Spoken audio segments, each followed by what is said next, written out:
The meeting will be recorded. It will assist the conduct of business if participants speak only when invited, and I shall adjourn the meeting if necessary if protocol is not observed. Additional documents known as the pre-committee notes are available on the Council's internet site and have been emailed to members and public speakers. These should be read in conjunction with the main agenda documents, and they are fully taken into account before decisions are made. Applications will be dealt with in the order they appear on the agenda, and I will invite applicants, agents and public speakers who have registered to speak at the appropriate time. All speakers must ensure that they do not overrun their 3 minutes. There will be no questioning by the committee of objectors or supporters, applicants or agents who will not be able to speak again. All participants should mute their microphones and video feed when they are not speaking. Please remember to unmute your microphone and switch on your video feed when it is your turn to speak. Speak clearly and slowly into your microphone. The chat function on Microsoft Teams should only be used by the members of the committee and officers, and this is to assist me with the conduct of the meeting. Members of the public should not use this function in any capacity. This is being monitored and has a full audit trail. Anyone found to be using this function will be removed from the meeting. If there are registered speakers on an application, the officers will present the report. Then registered speakers will be invited to make representations one at a time. Members of the committee will be asked if they want to speak on the application, and then a decision will be made. If there are no registered speakers on an application, the officers will be asked if they have anything further to add. Members of the committee will be asked if they want to speak on the application or if it is to be moved straight to a decision. The committee will then be invited to make a decision on each individual application. When a matter is put to a formal vote, I will ask each member of the committee individually to record their vote using the chat function, for, against or abstain. Finally, I ask for everyone's patience with this use of technology, and I apologise in advance if we experience any unforeseen difficulties, which we shall try to resolve expediently. When the item on which you have contributed is concluded, you may leave the meeting if you wish so by using the red hang up button. Do we have any apologies for absence? No apologies received, Chair. Thank you. So there is no substitute members needed.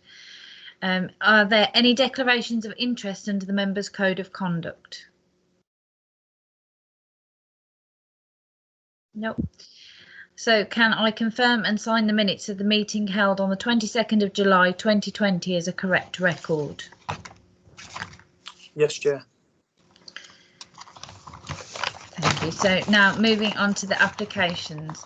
So the first application on the agenda this evening is planning application number P200180.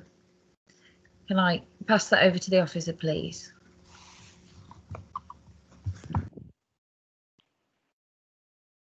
Thank you, Chair, and good evening. This is an application at land northwest of Kennedy Crescent in Dudley, DY3 2JG. This application seeks approval for a 2- and 3-storey apartment block to create 7 two-bedroom apartments. The application site is a vacant piece of land located to the rear of residential properties within 5 nearby residential streets. The site is currently fenced off with no pedestrian or vehicle access, and the land rises across the site from west to east. I'll just go through the first 4 slides now with members so they can be aware of the site. This is actually the site area being outlined here. As you can see, the properties in the surrounding streets back on to this site. Next slide, please. So this is the proposed development. As you can see, it sits centrally within the site with a courtyard to the front, which will provide a parking area accessed from Kennedy Crescent. The properties on the right-hand side sit within Felspar Gardens and on the left-hand side within Thornley. Next slide, please. This is a view from the courtyard elevation As you can see, it is a 2- and 3-storey development that's proposed to facilitate the 7 flats. And the next slide for now, please. This is a section through the site, demonstrates quite clearly the land levels that we're dealing with on the site, and the properties to the left-hand side again within Thornley, and as you can see, they sit at a lower level, and the properties on the right-hand side within Feldspar Gardens, again at the higher level. The proposed development would provide 11 off-street parking spaces, with the highway engineer raising no objections to the proposed scheme. Objections have been raised to the development from 11 neighbouring residents, as well as all 3 ward members. The proposed development was subject to extensive pre-application discussions with officers, and all the advice offered to the agent with regards to design, privacy and highway safety have been incorporated to this scheme before you this evening. Officers have now carried out a full assessment of this development and consider the scheme to be acceptable. There would be no loss of privacy to surrounding occupiers due to the location of habitable rooms, separation distances, and the use of obscure glazing. The parking provision upon the site is in line with the parking requirements, and cycle storage would also be provided. Whilst this is, in part, a 3-storey development, the design is considered to successfully utilise the land levels across the site without compromising on design or neighbouring amenity. If I could just now take members through the rest of the photographs, please. Thank you. So this is a view of the site access point. As you can see, it's on a bend within Kennedy Crescent, currently fenced off with no access. Next slide, please. Thank you. A view into the site, across towards the properties within Feldspar Gardens at the higher level.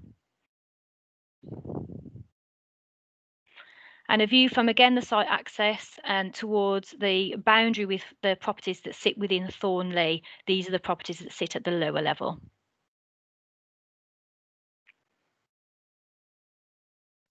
And these are the properties that sit within Haslingden Crescent. And again, these properties back onto the application site, and the access is on the left-hand side.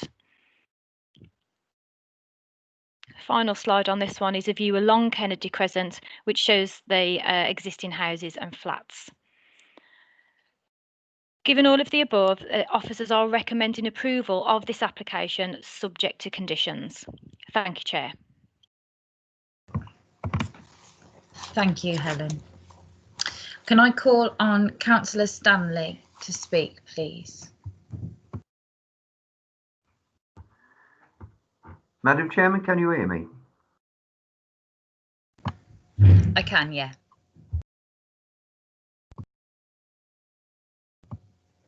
I can't now. I think I'm sorry about that. I do apologise. No, that's fine. I can hear you now. This is an application, Madam Chairman, members of the committee and officers, that is subject to trying to get a court into a point pot, which I find is going to be an impossibility. I believe it doesn't conform with the policies S7, S8, S16 or 17 as I've read through the report. If members look at page 1, where it refers to the garage site, which you can see on the photograph now, that is on the wider part of the road. That is a secure site operated by the local authority, and there is no parking on there other than the people who've got the garages. It's a great pity that the officers haven't took a photograph of the other approach, which I'd have to use to get to the site, which is extremely narrow, cars parked on the pavement, and becomes at times very dangerous. The other thing that I've got into take into account with this application is also the massing of it, which is against the old DD4 policies and against other policies I've read through this document. The electric vehicles is a good idea, and that's referred to on page 4, along with the points, the cycling, the bin stores and the lighting and all the rest of it. And if you try to get that onto a small area, it even reduces any parking. There is 14 bedrooms attached to this in these flats, and then yet there's only 11 car parking spaces. So that is very restrictive. There is absolutely no way of parking in the street unless you park in front of what you can see in front of you now, which will block the entrance in entirely and also block the entrance on the junction of Thornley. I know that the people that have wrote in haven't objected to planning policies simply because they're lay people. They're just looking at what would affect their lives, and there's a whole list of them there. I think we have to have respect, not only with the residents, but also respect for the people that have got to live in this situation. One is mindful the developer will do this, go away with his money, and then of course we're left with a problem after sorting things out. So going through it very, very quickly, what concerns me about the entrance to this would be the parking on the pavements already existing, and also another major concern I've got. I noticed that we have got a smaller scale within the area, a few yards away exactly. Some flats we refer to the barracks. These are mostly up for sale because it's not what we want in the area. The majority of people who want to live in Gornal are looking for a starter home or a bungalow. We have got flats galore, either owned privately or up for sale. We've got the same with the council owned flats as well. We've oversupplied with flats. What we need is either bungalows or some starter homes. Can I just say, please look at the fire on this one, because a 3-story mass block like that. Thank you, Councillor Stafford. Thank you. Stop you there. Helen, would you like to come back on any of those comments? Thank you, and through you, Chair. Just to pick up on a couple of points. Yes, it's clearly a 3-story development in part, but as outlined in my previous presentation, we don't think it's out of character because it works with the land levels and obviously tries to achieve the best use of the land.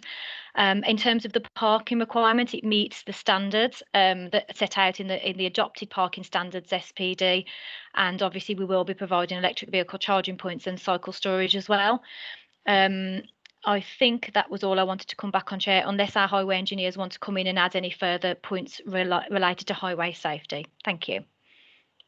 Thank you, Helen. Do highways want to come in with anything? No, Chair, I've got nothing further to add to that. The site is on the outside of a bend, which provides good visibility in either direction. On-street parking does take place across most roads on the borough, and therefore, although it is a material consideration, we believe that the amount of parking provided for the development exceeds adopted parking standards, so we're happy on that front. Thank you, Chair. Thank you. Committee, does anybody have any questions or comments? Yeah, of course. Chair, could I come in, please? Yeah. Yeah, thank you. Can you see me? I can't see myself. I think this one's one of those that I've been on Street View. I've had a look as much as I possibly can, but I think this is one of those applications that might be helpful just for the committee to go and have a look at. So I'm just wondering if it's possible, after discussion, would it be possible to put to committee on a vote whether we should go for a site visit, please? Thank you, Councillor Bradley. So, committee members, do you wish to discuss any further right now, or would you like me to put to a vote whether we would like a site visit?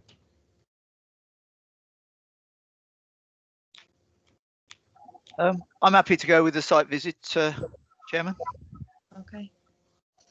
Okay, then, so I'm going to put it to the vote then. So, Chair, yeah. Apologies for coming in. I do have a video if members would like to see that, if they think it would help. My only concern with the site visit is we may not be able to do that anytime soon given the current COVID restrictions in place. We'd have to double check whether that was something we could achieve. Happy to share the video, and then if that's not sufficient, we can go back to this. But is that something you'd find helpful at this stage? Councillor Bradley, what are your opinion? What are your thoughts on that? That you were the one that suggested the site visit. Are you happy to have a look at the video and then make a decision? I could look at the video, but what I'm saying is I've been on Street View. I've had a really good look at it. I've been up and down the road, but sometimes I think you really need to be there just to have a look, at the topography of it. And I'm sure with social distancing, if we all turn up on our own. We can keep the distancing. I'm sure we can achieve it. You know, it shouldn't be too hard. Mhm. Okay, so I think I'm going to put the I'm going to put it to the vote on a site visit, and then we'll have to see from there how we can all meet. So, Councillor Harley, Yes. do you agree with the site visit? Yes. Councillor, oh gosh, sorry. Councillor Taylor. Chair, through you, Chair, I think that we should look at this video before we actually vote on the site. I think we haven't seen all the information that the officers have got. I did put my hand up to speak before you went to ask us about the site visit. The points that I would like to have made prior to this. So I would like to see everything that our officers have got before we vote on a site visit. Okay, thank you, Councillor Taylor. Helen, if you'd like to play the video then, please.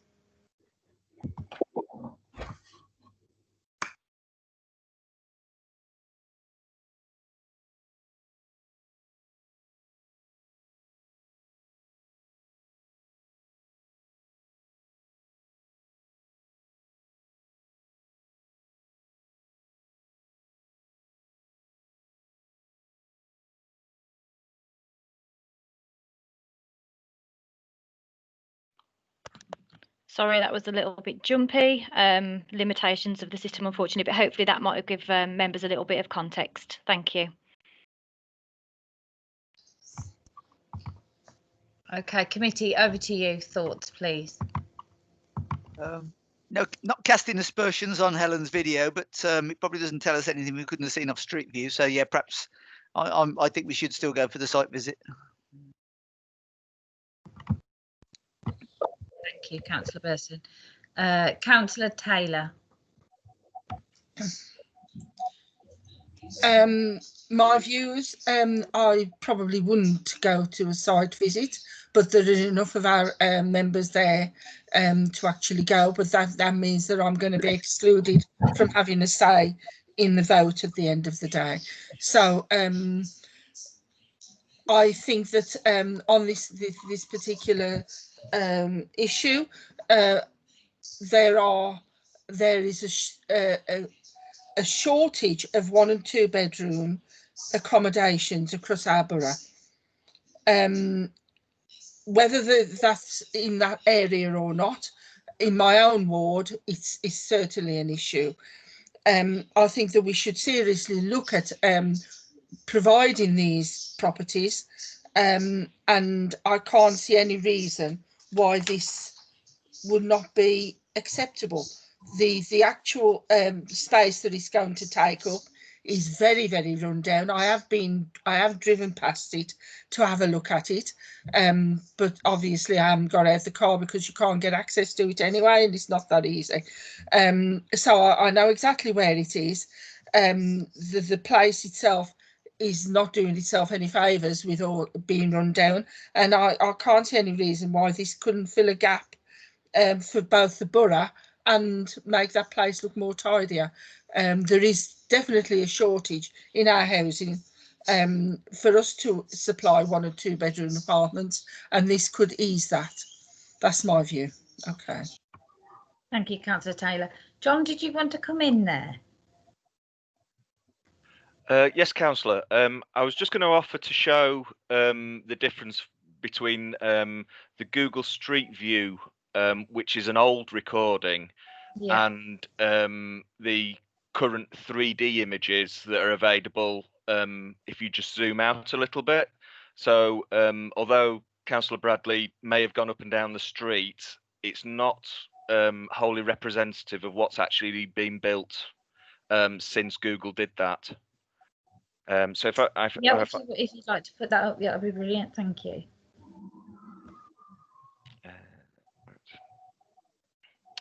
So the houses that are currently sort of central to the screen weren't built at the time that Street View was there.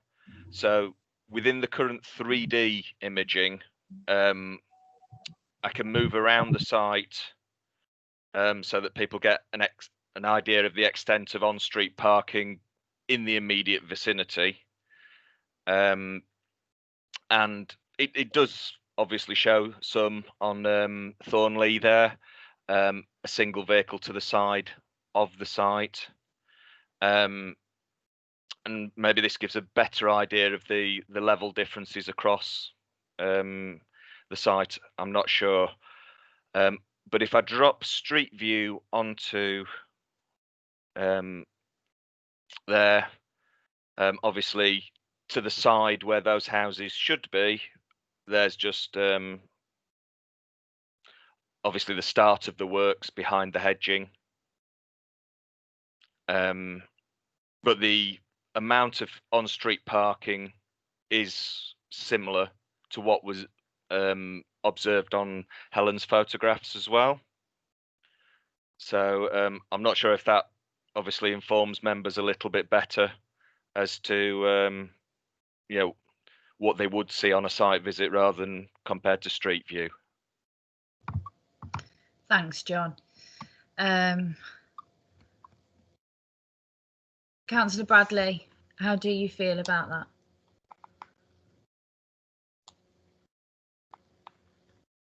Thank you. Yeah, well, that was a lot better, I must admit. Yeah, it was better. But I'll be honest with you, I'd still like it put to the vote, please, Chair, if it's possible. Yeah, that's fine. I'm just going to see if there's any more comments from the committee before I put that to the vote. Councillor Hanif, I saw your hand up. Is it still up?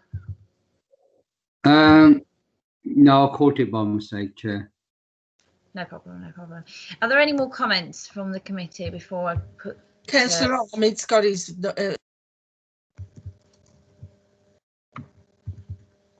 Councillor Ahmed, was that?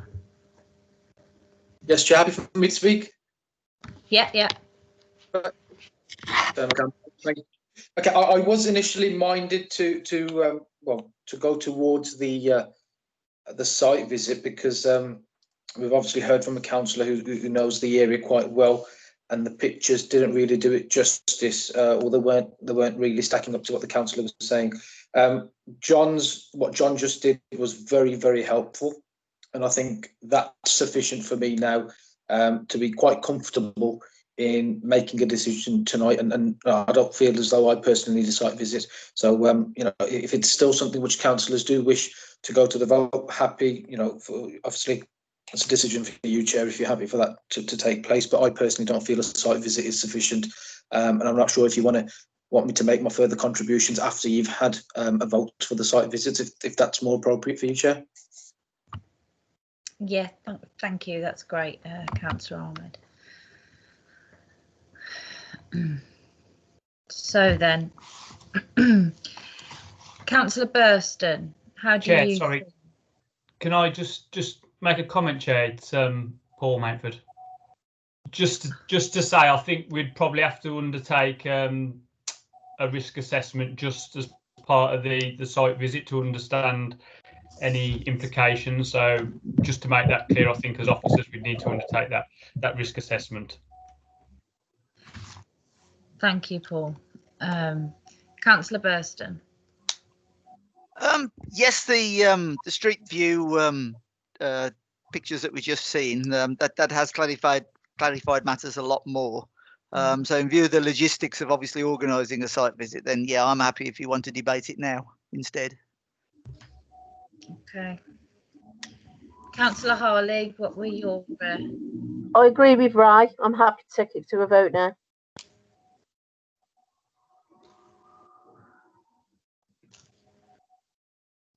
So, Councillor Neil. Yes, Chair, I'm happy to go to the vote now. Is that for the site visit or is that? For either, I feel happy. I don't actually need a site visit. I think that 3D view was very helpful. Okay. Councillor Cowell. Oh. I don't object specifically to a site visit, but I probably wouldn't actually be able to go, to be honest. So I've got no objection, but I wouldn't. As I say, I may not be able to participate. I think we probably can debate it tonight, if I'm honest. Okay, well, thanks, Councillor Cowell. Looking at the opinions of the councillors so far, it's a no to a site visit. So if you'd like to open up and debate, anyone on your opinions on this application, then that would be great.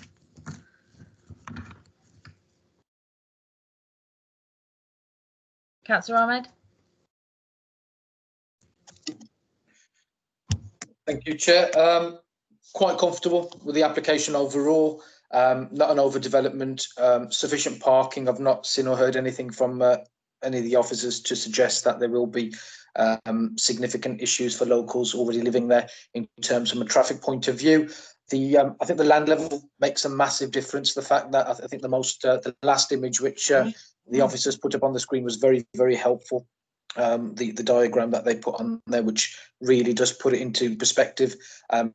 Had the development been on a higher or even a similar level as the current properties there, I may not have been as strongly in favour of this application, or in fact I may have been against it, but I'm pretty comfortable with what I can see here, Chair. Thank you. Thank you, Councillor Ahmed. Does anybody else wish to make a comment or ask a question before we go to the vote?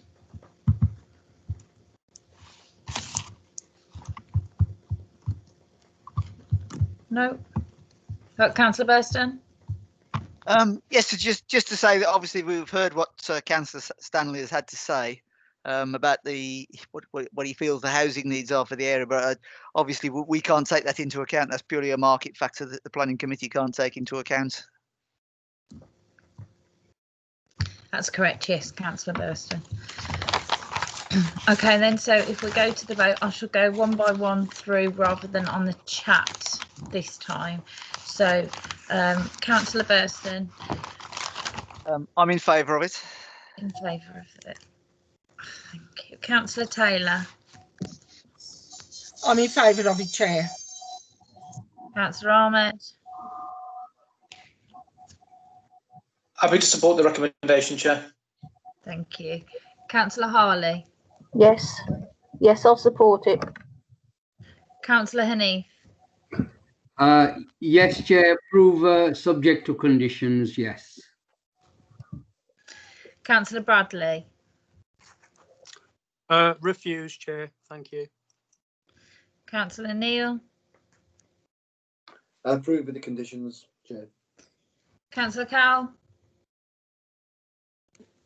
Approved, Chair. So that application has been approved. So moving on to the next item on the agenda. Apologies for the camera. The next item on the agenda this evening is planning application number P200755. So, Emily, would you like to come in on that one, please? Sorry, Chair, you've got me again for this one. It's Helen. Apologies, Emily. Thank you, Helen. No problem at all. Okay, planning application P200755, and this application seeks approval for a detached building to create 4 one-bed flats. This site is a vacant piece of land which fronts Clifton Street. The site is adjacent to a property to the south which has been converted into flats. There is an access driveway between the application site and this neighbouring property, which allows for parking to the rear. The application site, the access driveway, and the neighbouring property are all under the same ownership. As part of the proposed scheme, 4 off-road parking spaces would be provided for the occupiers of the flats, as well as an additional visitor space. The existing access driveway would be used to serve the site. 9 letters of objection to the scheme have been received, as well as objections and concerns raised by the ward member. Just to go through the first 3 slides at this stage, please. So that's the one you've got in front of you is the application site. Sorry, Emily, back to the previous one.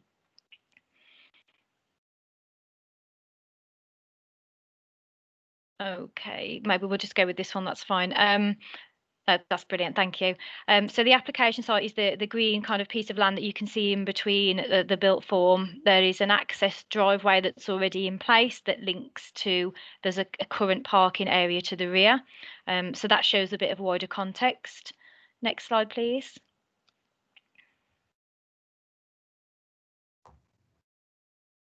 So this is the location of the proposed building adjacent to 88, and then there is the access drive, which also serves number 86. As you can see, the proposed access drive will serve both properties, and as stated, this is under the same ownership. To the rear, there's an amenity space and parking spaces to the back and the front. Next slide, please.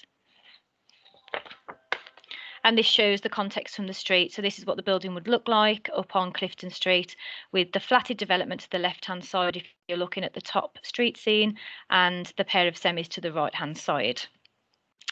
As this is a gap site and has previously been developed, officers are comfortable with the development that's proposed. The scale of the building is considered to be in keeping with the surrounding mixed character, and the parking provision for the site is in accordance with the requirements when you do consider both the proposed properties and the existing properties as a whole. If we just go on to the photos so I can give members some context, please. This is a view from the pavement looking directly across the site, the flatted development on the left-hand side and the semi-detached pair to the right-hand side. This is a view from the other side of the street. So the building, would actually be located where that wall and fence is at the back edge of the pavement. The property to the left is the one that is converted into flats, and that's the existing access driveway adjacent to it.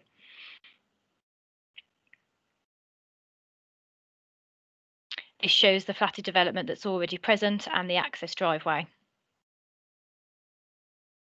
And number 88, which is one of a pair of semi-detached properties which is immediately adjacent to the site.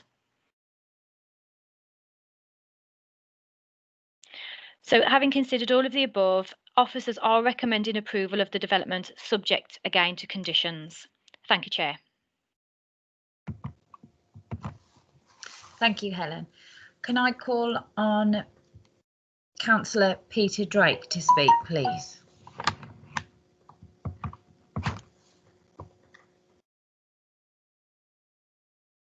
Hello, can you hear me? Hello? Yeah, I can hear you, thanks. Okay, thanks. Yes, I've a number of concerns regarding this planning proposal. There are existing problems with parking at Clifton Street. It's a long, busy road in a residential area, gets plenty of traffic and go fast. And there's a long-running series of complaints from residents living here and on adjacent streets about parked cars on pavements. It can get very dangerous. The cars can narrow the road quite dangerously, block your view of the road if you're pulling out or off your drive. And with a small number of parking spaces proposed for this development, I mean, they're suggesting the barest minimum of parking spaces is just 5 in total, 5 additional. And I don't think it'll cut it. I don't think it's enough. There's an assumption that additional cars will be able to just park in the main road if necessary, even though this will only worsen the parking problems I've just highlighted. And I think it's wishful thinking. There's only going to be 5 cars at any one moment in time for residents and visitors. Inevitably, people will be forced to use Clifton Street, and it'll make problems worse there. And as I say, it's bad enough as it is trying to park your car there, trying to get off your drive. It'll worsen the flow of traffic most definitely, make it more hazardous to drive past, to pull out, to walk along the pavements. As far as you can see, there's been no forward planning for electric vehicle charging points. The parking spaces, the spaces themselves are quite small. Another concern I have is regarding the existence next door of the HMO. These are 6 self-contained flats in the house you've seen in the photos. They all have their own demands for parking, for black bins, green bins, bags. They can make the pavement a mess on their bin days. To make it worse, they're suggesting now an additional 4 flats. That's additional parking problems, additional rubbish put out on the Monday. I think the land itself is so small, it's better suited to bungalows or a small detached house, not to 4 additional flats. I mean, that's 4 additional households. All they do, that will make up to 10 individual households here next to each other. And I think that's too much for the street to handle comfortably. I think it's too many people, too many flats. And yeah, I think it would be more practical and better for the street if the plans were less ambitious. Perhaps something along the lines of bungalows, a small house, just not flats, not 4 additional flats. I think it's too much. As I say, put too many demands on the parking. And yeah, thank you. Help you turn it down, perhaps suggest something smaller. Thanks. Thank you, Councillor Drake. Can I now call on Mr. Brown to speak, please? Hello, can you hear me? Yeah, Yeah, is it okay if I start talking now? yeah, when you're ready. Okay, I'm asking you not to consider these for flats. I am in the neighbouring property of 88 Clifton Street for more single occupancy living for short-term rental. The flats are not in keeping with the rest of the street, which is made up of houses. I believe it will cause unnecessary trouble to the area of the street, which could be avoided if the land was considered for a house instead. The property of 86 is a house that is being converted into 6 flats, which is owned by the occupier. That's why you've got no complaints. This was built as a house, not flats, which already has its issues with single occupancy, short rental use.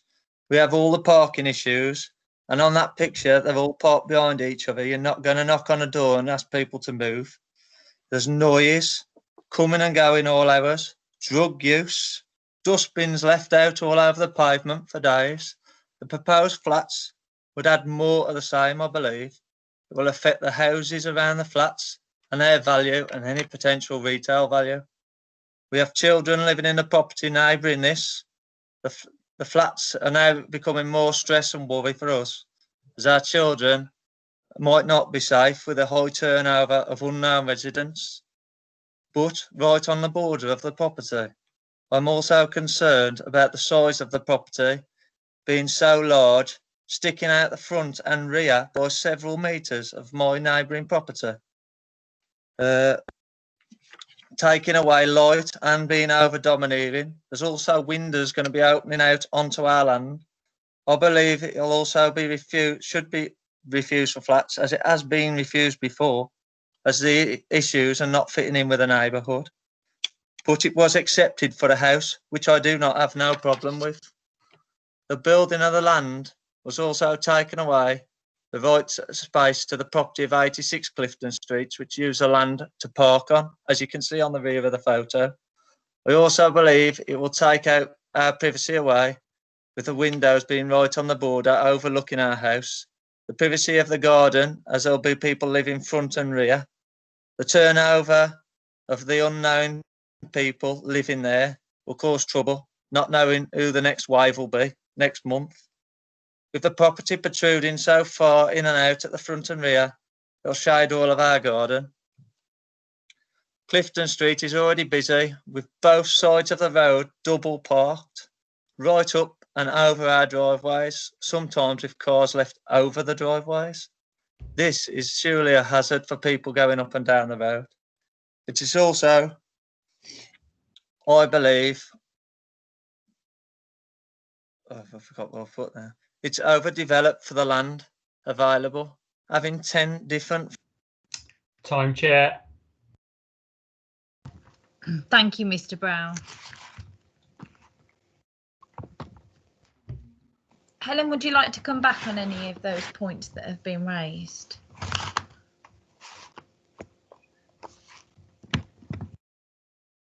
Thank you, Chair. Yes, if you don't mind, through you. Just to say, following up on what Councillor Drake said, we do have a condition proposed for electric vehicle charging points and for cycle storage and cycle parking. Also, a bin store condition, so hopefully that would address the concerns the residents have with the bins. In terms of the number of parked vehicles, it does meet the requirements of the parking standards SPD, and whilst we acknowledge that in certain elements of Clifton Street there is on-street parking because of the nature of the terrace properties that are there, we obviously, as we're aware, have to make sure that this current development in front of us can provide the requirement for its own parking, which this one does. Unfortunately, in terms of obviously the type of application, in terms of house type, the market determines that, and loss of property value isn't something that's material in terms of a consideration. Having assessed it in full, we don't think there would be any amenity issues to surrounding occupiers in relation to the proposed building. And in terms of the history of the site, there was a refusal for flats, as Mr. Brown alludes to, but that was back in the 70s. There has been an approval for 2 dwellings on the site since. That's all I wanted to come back on, Chair. Thank you very much. Thank you, Helen. So I'm going to hand it over to the committee. Councillor Cowell. Thank you, Chair. I've got a couple of concerns really. I'm worried about the level of parking. I mean, if you look at the diagram of how the parking's going to fit, I'm a bit sceptical as to how that would actually work in practice, because it looks to me like you'd need to be able to park on an aircraft hangar to be able to get it to do that. And I'm not sure it would work in practice with just random residents turning up and trying to park. I've got some concerns over the sort of, if you like, the concentration of flats. We've already got the property next door, and now we're suggesting this one.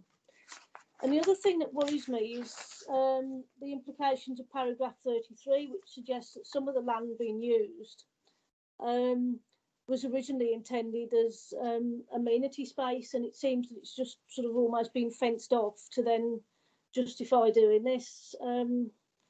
It does feel a little bit like overdevelopment, to be honest. I don't know whether the officers would like to come back on the parking issue, because I'm not at all convinced that the parking arrangement shown could work in practice. Thanks, Chair.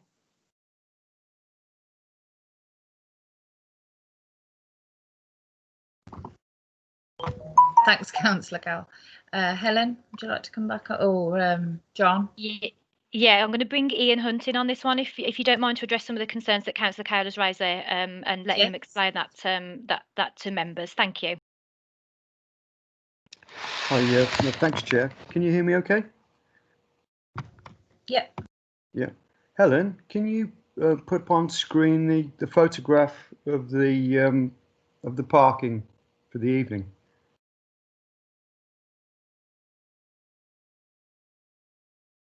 That's so this shows the parking at the at some distance away from the application site, and it obviously shows parking either side and on the footways.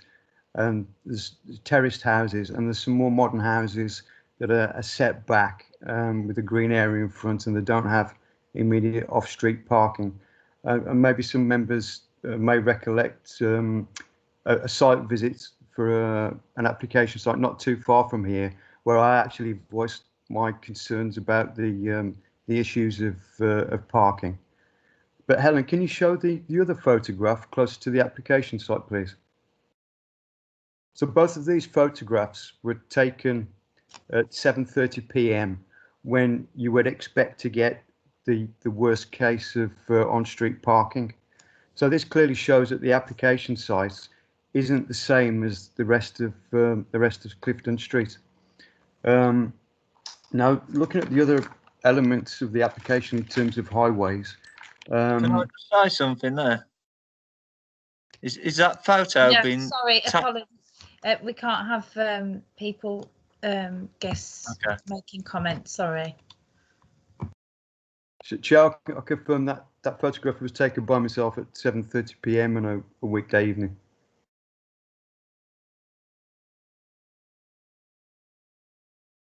Hello, Chair. Can you hear me okay? Yeah. Yeah, okay.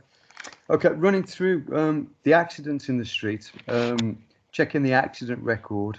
There's only been one accident in Clifton Street in the last 5 years, and that's been due to a car turning right across an oncoming vehicle, turning right into Rifle Street. So it's nothing to do with any parking issues. As Helen said in the presentation, it's 4 one-bedroom apartments. Our policy minimum parking standards is 1.2 spaces. The development provides 5 spaces, and they're all of adequate size. They're 2.5 metres wide, and as a minimum, we request 6 metre manoeuvring room to the rear of the parking spaces. And at the rear of this development, there's actually 8 metres. The access itself is for vehicles is 2.7 metres wide, but there's also an additional protected strip for pedestrians of 900 mil to meet standards. So, and the parking to the front as well also complies with standards, and it's slightly wider. It shows you can actually get 2 cars past each other. In relation to I was concerned with the number 86 parking. There are 6 dwelling units there. And again, that's a conversion. So our minimum stand would be 6 spaces. As you can see, there are actually 8 spaces there. Okay, some at the front are actually in tandem, but that still would comply with the minimum standards. So in terms of parking for both elements, it meets our minimum policy standards. The access has been improved. It's an extremely narrow footway to the frontage of the site with the high walls. So the development will result in a lower wall of 600 mil, and the footway widened at the point of access, and that would also give adequate visibility display. So I think that's probably covered the points. So just to sum up, in terms of highways access, safety, the amount of parking provision, the size of the parking space, we wouldn't have any reason to object to this application. Thanks, Chair. Thanks, Ian. Councillor Taylor, would you like to come in there? Yes, Chair, thank you. Clearly, again, these are 1-bedroom flats. And I'd like to point out that not all 1-bedroom flats, people will have cars. You know, they may be, it may be a moot point, but we don't all have cars. If they do, it seems that they are well catered for. There are enough spaces to meet regulations. So I can't see any issue with this development, Chair. Thank you, Councillor Taylor. Councillor Hanif. Thank you, Chair. Just two points really. One, I'd like to know. I know Helen raised that since 1970 there was an application at that time. So do we really kind of know how long this land's been vacant, you know, like this? And secondly, I believe that this kind of sort of flats are very much required. I know Councillor Taylor's alluded to it as well, that across the borough there is a huge demand for single sort of bedroom flats. I know right across my own ward, you know, to help youngsters and so on to start up some kind of independent living. Yeah. So if you can just sort of let me know how long this land has been vacant, or do we know that? Through you, Chair. I don't know the exact date. It would be wrong of me to say so, but we had a planning application in 2004 for the erection of two-bed starter homes on the site, and there's no demolition included in that description. So I can only assume that at that point in 2004, the land was also vacant. Okay. Thank you, Chair. Thank you. Thank you. Thank you, Helen. Councillor Taylor, did you want to come back in, or was your hand still up from the last time? Sorry, Chair. Sorry, Chair, it's still up from the last time. It's all right. Does anybody else wish to make any comments or ask any questions? Oh, Councillor Ahmed. Thank you, Chair. Can I just ask a few questions? Obviously, the objector mentioned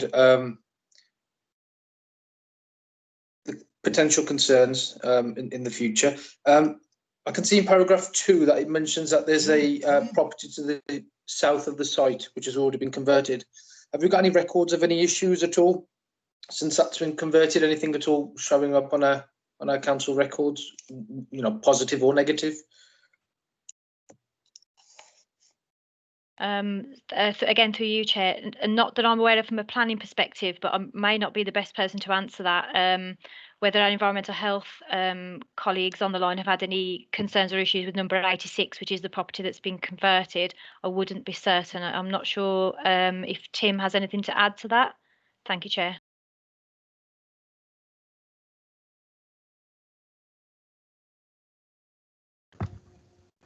Councillor Ahmed. Oh, sorry, I was waiting on Tim might come in and say yes or no. Okay. Sorry, Chairman, Tim. Yeah. hope you can hear me. I'm not aware of anything, but it'd be private sector housing who would handle any complaints about that particular building. So I personally wouldn't have any input into that building, unfortunately. So I'm not aware of anything, but it'd be private sector housing on behalf of the council. Thank you, Chair. Thanks for that. So initially, I do recall, I think it was Ian who spoke earlier on about the road itself, and I do recall a site visit on that road, and I certainly do recall the main issue at that time was certainly the parking. And as soon as I saw this address, it was the first thing that came to mind, that, oh, I've got to look out for parking on this one and potential hazards.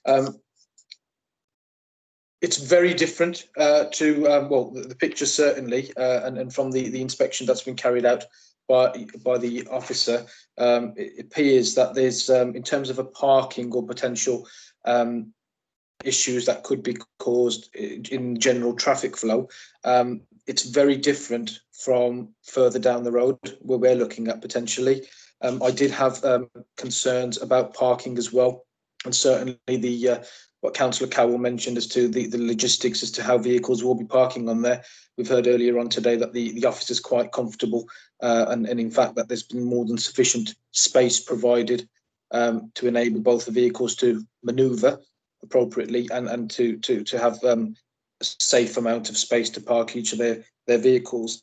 So my concern was mainly around parking, but I've heard absolutely nothing from the officers based on their investigations which would suggest that the issues further down the road would potentially be replicated towards this part of the road should this application go ahead. I think that's all I wanted to say, Chair. Thank you.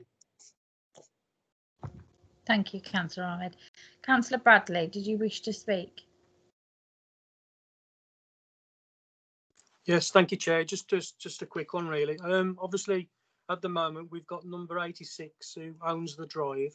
I was just wondering about the legal. I think me and Ellen have spoke about this before, but I can't actually quite remember what she said. The legal status of the drive, because obviously 86 actually owns the drive at the moment, and I'm just wondering if in the future 86 sells and it leaves the proposed site, how do they work with the shared drive? Is there a legal binding in that, please, Chair? Thank you.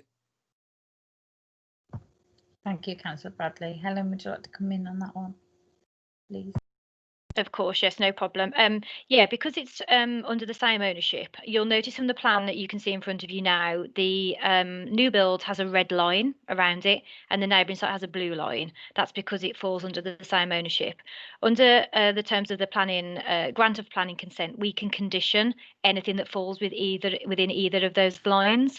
So it's allowed us to condition the fact that obviously the access must remain available. So if, for example, it was to be sold off, the obligation to be in accordance with that condition still remains. And if they are not, they're in a breach of planning condition situation, and that is something we can enforce against. So the shared ownership has allowed us to condition the fact that that layout must remain as such. Thank you, Chair. Thank you, Ellen. Thank you. Are you happy with that, Councillor Bradley? Yes, thank you. Okay, so does anybody else wish to make any comment or ask any question before we go to the vote? Are you all happy to go to the vote?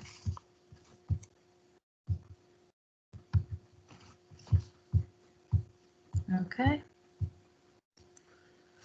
So I'll go to Councillor Burston. I approve it. Thank you. Councillor Taylor. I approve it with conditions, Chair. Thank you. Councillor Ahmed. Approved, Chair. Councillor Harley. Approve. Councillor Hanif. Approved, Chair. Councillor Bradley. Approved, Chair. Councillor Neil. Yes, also approved, Chair.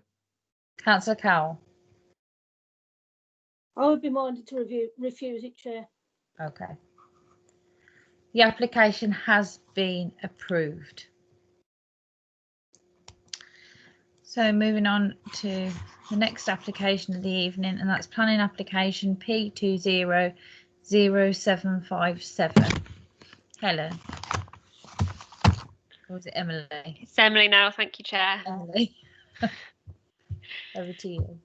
Okay, the application before you relates to 82, land adjacent to 82 Stourbridge Road, Dudley. The application proposes the erection of 4 flats. The officer recommendation is to refuse planning permission for 6 reasons, which will be summarised as part of this presentation. For the purposes of minuting, since the pre-committee note was sent out, comments have been received from Severn Trent, who have not objected to the proposed development, but recommend conditions should the application be approved. The application site directly adjoins 82 Stourbridge Road, which has been converted to 2 flats. The proposed flats would be constructed within 2 buildings, one being a 2-storey detached building at the rear of the site, and the other would be a 2-storey attached building attaching to 82 Stourbridge Road, which forms one half of a pair of semi-detached dwellings. The application site has been physically separated from the amenity space serving 82 Stourbridge Road. The site is bounded by existing 1.8 metre high fencing to the pavement edge along Marmion Grove. Notwithstanding this, the land represents an open aspect which is replicated on the adjacent side of Marmion Grove. Despite being physically severed, to all intents and purposes, the land remains to be considered as residential garden land in accordance with the National Planning Policy Framework and the Council's Development Strategy and New Housing Development SPD. The first refusal reason relates to the scale and prominent siting of the attached building, which would extend the edge of the pavement along Marmion Grove. This would result in the loss of an open aspect between Stourbridge Road and Marmion Grove. The loss of this aspect would be wholly out of character with the surrounding development pattern, particularly on this side of Stourbridge Road, and would therefore have a detrimental impact upon the overall character and appearance of the area. Secondly, the extension to the proposed host property, 82 Stourbridge Road, would fail to appear subservient in scale and form, and would subsequently upset the symmetry of the semi-detached pair to the extent that it would result in the appearance of a terraced row, detracting significantly from the original design of the pair. There would be demonstrable harm to the appearance of the host property, the symmetry of the pair, and the character and appearance of the surrounding area, which in this location of Stourbridge Road and Marmion Grove is predominantly semi-detached dwellings. In respect of the rear 2-storey building, the building would sit significantly forwards of the established building line along Marmion Grove, whereby properties within this street are set back from the road, with gardens and driveways separating them from the main street. Given its siting within this immediate street scene, this is an important consideration. Furthermore, given the overall scale and design of this building, which fails to relate to the existing buildings within the street scene, the building would appear wholly incongruous and out of character with the surrounding area. Furthermore, the rear building, due to its siting, would have a detrimental impact upon the amenity of occupiers of the existing property, 82 Stourbridge Road, and the adjacent dwelling, 84 Stourbridge Road. The Council's New Housing Development SPD was formally adopted by the Council in 2013 and sets out that minimum distance between front rear-facing windows of one property and the gable of another shall be 14 metres. The distance between the rear-facing habitable room windows within the host property and the 2-storey flank wall of the proposed building would be 8.5 metres. Likewise, the distance between habitable room windows in the rear elevation of the proposed flats and the flank wall of the proposed flats at the rear of the site would also be approximately 8.5 metres. It's therefore considered that the proposed apartment block at the rear of the site would conflict with the standards as set out in the Council's New Housing Development SPD, and would appear unduly overbearing and would have a significantly detrimental impact upon the amenity of existing and future occupiers through loss of outlook and overbearing impact, given its scale and close proximity to the proposed and existing habitable room windows and rear external amenity space. The scheme would also fail to provide sufficient usable private amenity space for the future occupiers and would significantly reduce the available amenity space for the existing occupiers of the host property, whereby we can see on the plan on screen that this amenity area would be required for serving 6 flats across the site, the 4 in the proposed and the 2 in the existing. The proposed development would also fail to provide sufficient parking for both the existing occupiers of the host property and future occupiers of the proposed development, to the detriment of highway safety, and the proposal would subsequently conflict with the Council's parking standards SPD. Notably, objections submitted indicate that due to the lack of available parking for properties along Stourbridge Road, there is increased parking demand along Marmion Grove.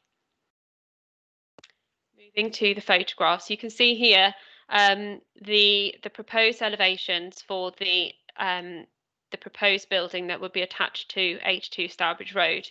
We see here the hipped gable that's on the existing semi would be turned into a full hip, and the gable would be lost, losing that symmetry of the existing semi-detached pair. We can also see in this elevation drawing the proposed scale of the rear building and the proximity between that rear elevation of 82 Stourbridge Road. You can see the overall scale and design being a small detached building at the rear would be out of character with the semi-detached properties within the wider street scene. We have a front view of 82 Stourbridge Road, and we can see here on the street view the open character of this corner plot. You can also see some existing habitable windows. It's noted on the drawing submitted that these windows will be lost. It's not indicated how the internal layout of this flat would be altered, or if it's required to be altered to ensure that there wouldn't be any loss of amenity through the loss of that habitable window.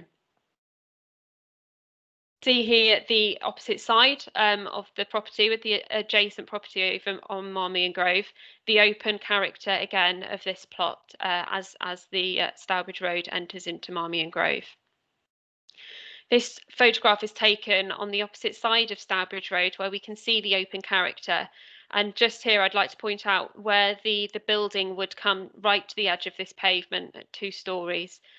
Which would be incredibly out of character when we see the relationship of other properties in this area with the back edge of the pavement. And similarly, we can see how the properties along Marmion Grove also set back significantly from the back edge of the pavement, whereby the building that's proposed at the rear would be set very, very minor off the back edge of the pavement and would significantly project forward, breaching this established building line that you can see in this photograph. Again, here we're just looking back towards the junction of Stourbridge Road, and this is the application site on this corner, whereby the extension to 82 Stourbridge Road would sit approximately here in the view, again closing that open character that's prevalent here. This would also demonstrate where the proposed building at the rear of the site would be. This is a view looking back towards the rear of the site, taken from Marmion Grove. We can see here the habitable windows on the rear elevations of these properties. This view is in the site. It's noted that there is some evidence of fly tipping. However, you'll have seen from the previous slides that due to the fencing that's already on site, this isn't apparent within the street scene. So whilst it may be a problem for the landowners, it's not necessarily something that we would consider to impact on the visual amenity of the area when viewing these site visit pictures. See here, this is the existing site, just the flank of the rear single-storey extension of 82 Marmion Grove, 82 Stourbridge Road, sorry. This is the habitable window that I just spoke of. As I've said, it's not clear how this window would be treated once this property was extended. We haven't got any plans to indicate whether this is served by a secondary window or whether that would be required. So we would have concerns about the potential impact on the existing occupiers if that window was lost. We can see here the relationship of the site with 1 Marmion Grove. 1 Marmion Grove has been extended with a single-storey rear extension on the rear. There is an existing kitchen window on the flank of the property. Having reviewed the approved drawings, it's also apparent that there is another window on the opposite side of that serves the kitchen as well. So whilst it's accepted that it would be a very tight relationship, it's because of the prevalence of that secondary window, we don't consider that the tight relationship between the proposed building at the rear of the site and that window would sufficiently justify refusal. And just to remind councillors, the recommendation is to refuse development. Thank you, Chair.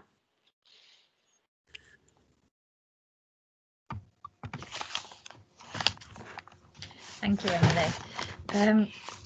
Can I call on the first caller on this application, please? Asha Patel to speak. Thank you, Chair. There's just a couple of points really that I wish to raise on this. The Dudley Access for All document, which states poor design can create barriers for all, especially people with disabilities, as stated in my statement. And obviously there is a high percentage of elderly residents with disabilities living on that street. I agree with Emily. Parking guidance states development that suggests on-street parking, which would create highway safety, will not be supported. For apartment schemes, additional parking for visitors must be provided, and we can't see any evidence of this. Highways have already stated that they are unable to support the application due to insufficient parking. I refer to the response from the Environmental Safety and Health Team document. Whilst I appreciate they have recommended times allowed for construction, Mr. Patel works nights and there are other residents as well working nights and sleep through the day. Therefore, I can't see any way that construction work could really go on for so many months with it having a detrimental effect on residents' health, particularly the ones that do work night shifts. One note that I haven't raised in my statement is that Mr. Patel had 2 architects visit his property, and in their professional opinion, they have stated that you would have required 8 parking spaces to accommodate visitors and tenants. They have also stated that the development, as Emily has stated, is not in line with any other houses on the street.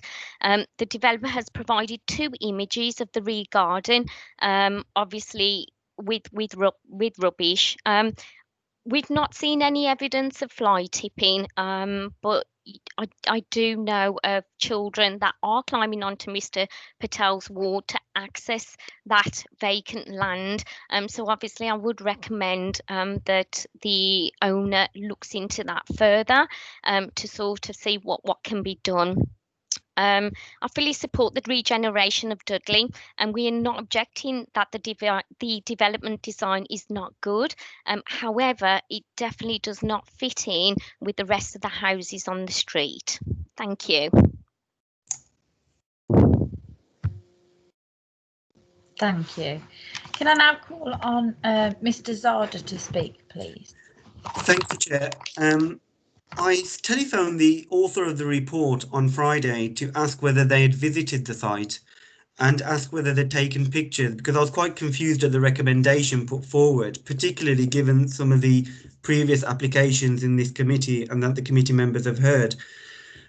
Just to answer some of these queries, I've taken all the steps possible to eliminate the fly tipping and reduce antisocial behaviour. And you'll note that the fence has been replaced a couple of times, and I've even gone as far as putting in concrete bollards. But they're still being damaged, and I think this development will address that issue.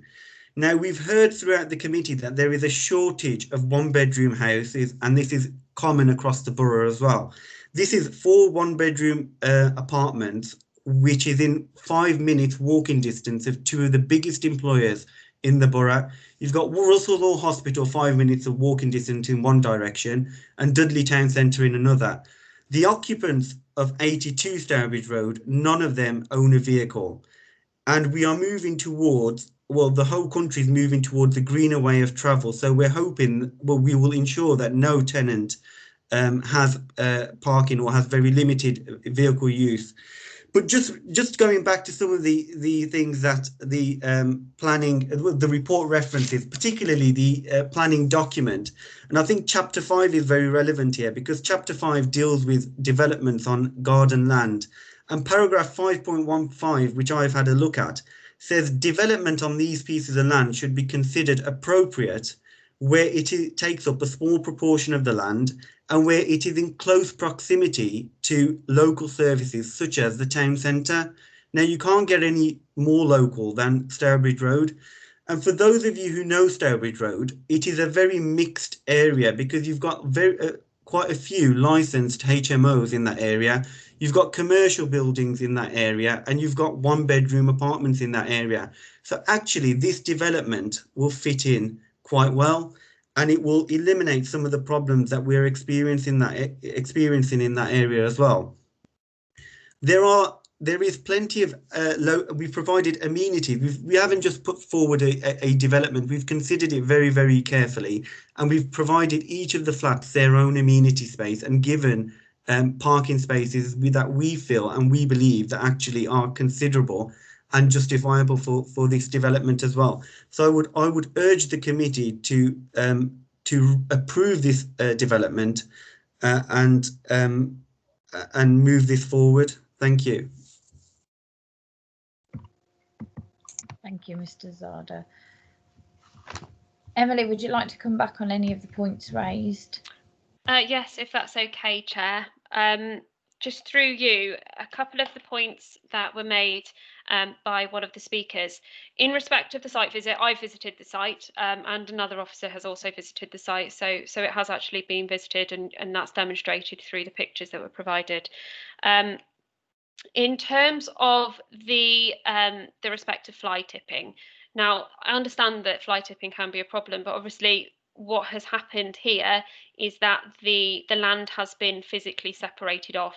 But as I've said during my presentation, to all fact and degree, we still consider that as residential garden land.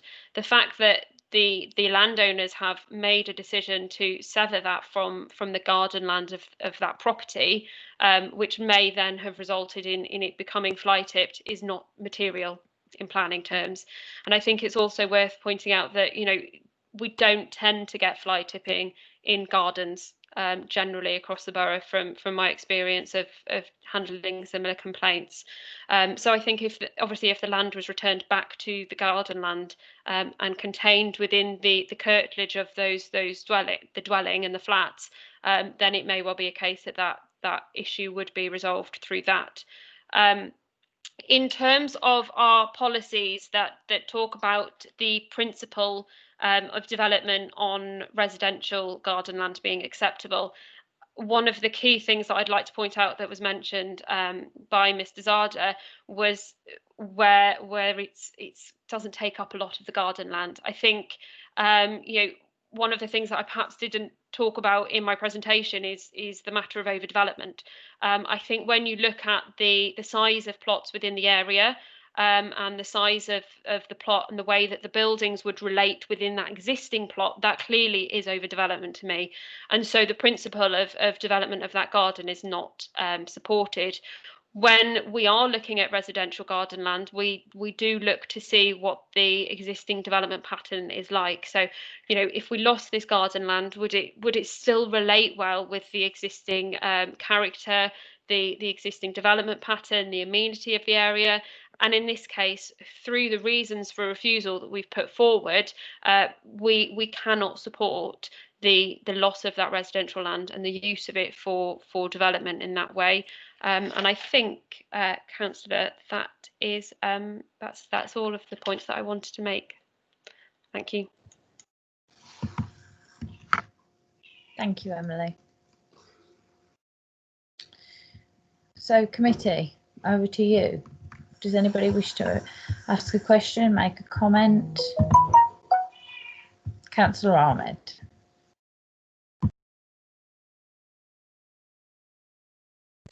Perfect, Chair. Have you got me, sorry? Hello?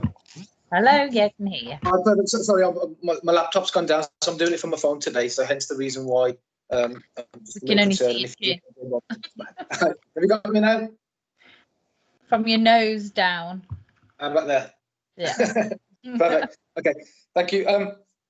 Couple of points on this one. I think what John did earlier on for one of the previous applications would certainly be helpful here, because I am very familiar with this road, and I think some of the comments that have been made in terms of the street scene, usually when we're talking street scene, we tend to be talking, you know, a few houses to the left, a few houses to the right, but the images that we've had, they've literally been, you know, within that vicinity, you know, 2 houses to the left, maybe 1 house to the right. If John can potentially, or somebody else can show the scene itself, because I think it's a fairer reflection of the overall street scene, and it certainly does show the variety of types of buildings that we do have on that street. If that's something that it looks like he's doing it now. Thank you. What else is in that? Yeah, I just wanted maybe the street view, in fact, might be more helpful with this one, if you can go up and down, because I think the speaker did mention also that there are HMOs, there are flats certainly there. There are a few commercial buildings, not too many, but there are some commercial buildings. So if you go down, sorry. So that's Marmion Grove, yeah. So do you want to proceed down Marmion Grove? Yeah, because if we can do that one later, please, because that's on one of the other points I wanted to make, sorry. So if we look opposite, so we've got, there you go, immediately opposite, completely different look into the site that we're talking about. And as you keep going, you'll see a whole variation or variety of different types of properties, both to the left and to the right. I think there's more variety on the left at this stage. So we've got some houses there, flats to the left. And then there's a care home there as well on the left-hand side. 3 stories. Or I think if you can go down to the roundabout, please. I think that would be a good reflection as well, John.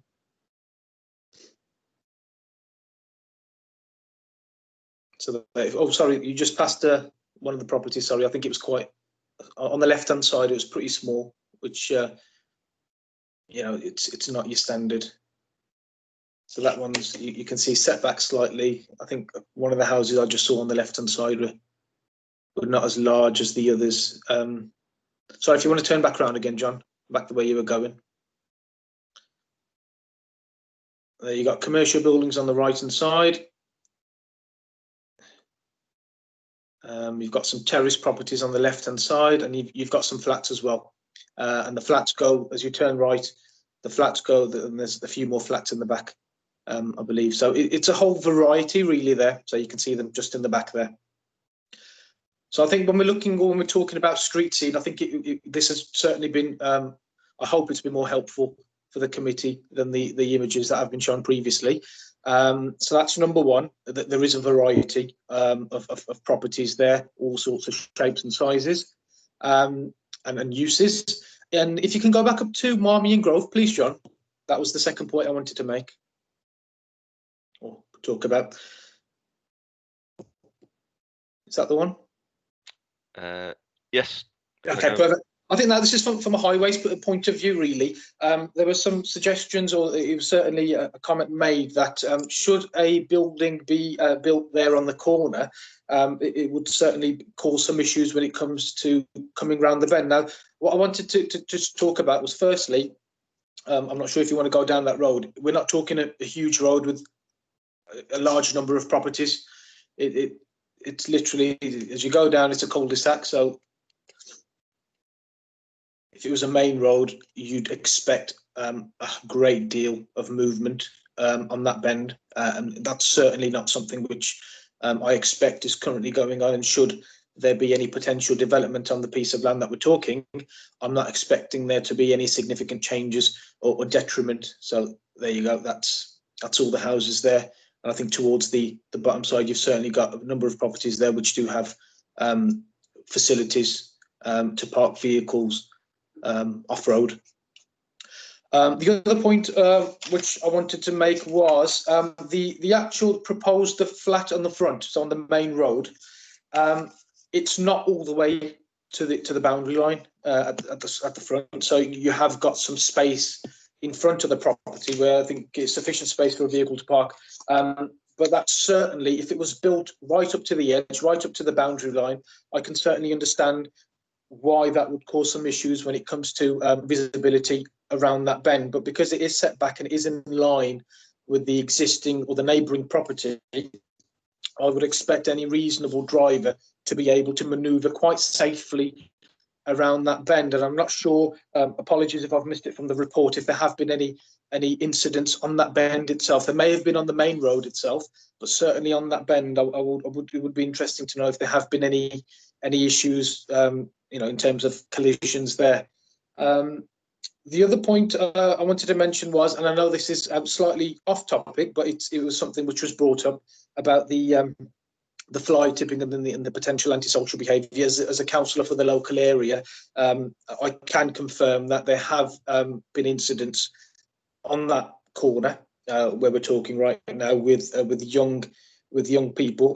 It's best because the police has been involved, and we have had a couple of meetings with the police on site as well. That I don't go into those matters, but there is certainly something, there are some activities there, and whilst I can't say for certain, but I imagine, given the fact that it is vacant as it currently stands, that is something which is potentially one of the factors which attract those young people to that particular area to do whatever they want to do, and potentially cause issues to local residents. So I think those are the main factors. If you look at it as a street scene, there's a whole variety. Traffic issues, I don't think it's as worrying as it was made out to be, because number one, Marmion Grove is a cul-de-sac, not too many properties there, and a number of properties there do have the facility to park off-road. The other factor which was mentioned was the locality and the vicinity to the town centre. I completely understand where Emily is coming from, but from a practical point of view, I think it's one of those things where a view can be taken. The fact that it's probably, I haven't worked it out or Googled it, but I imagine it's less than half a mile away from the town centre itself. Maybe we just had a couple of minutes walk more downhill towards the bus station, the main bus station. So I don't think it should be treated much differently to a one-bedroom apartment, which we would treat, which is right in the bang middle of the town centre. We are literally talking borderline here.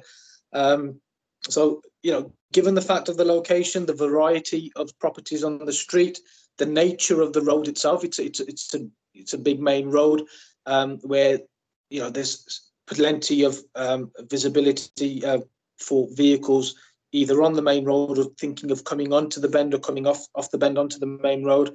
I'm not that concerned, really, and I hope that the street view which John's just shown us does certainly reflect all of that. Thank you, Chair. Thank you, Councillor Ahmed. Councillor Burston. Yes, thank you, Chair.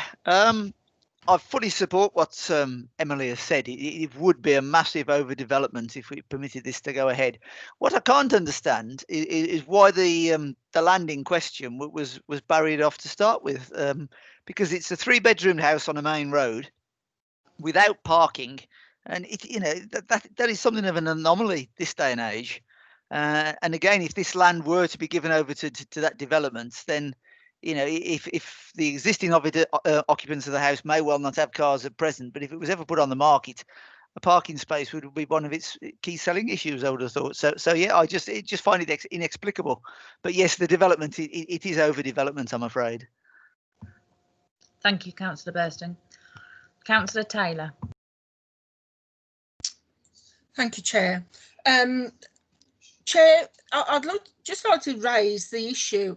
Over the last couple of years, Netherton, because this borders my ward, we were in such a position where we were losing 4 huge blocks of flats, where most of the residents, 90% of those residents, needed a 1-bedroom apartment, 1-bedroom accommodation. 90% of those didn't drive, so parking wasn't an issue for them, but the accommodation to live close to where they were moving from really was. Now this development now, I've just looked at it. I know the area so well because it borders my ward, and I use that road quite often. I can't see why there is an issue. It is a lot of people nowadays, they don't want big gardens. A lot of people nowadays do not have cars purely because of the cost. It's on a really, really good bus route. The rear building, from what I can see on the plans, are against someone's drive. They're not against their actual house. So there's a good drive in between the properties, the 2 properties. At the front, I've had another good look at that. We're not talking about building right up to the border of the property at the front. It will only be in line with the house that's already there.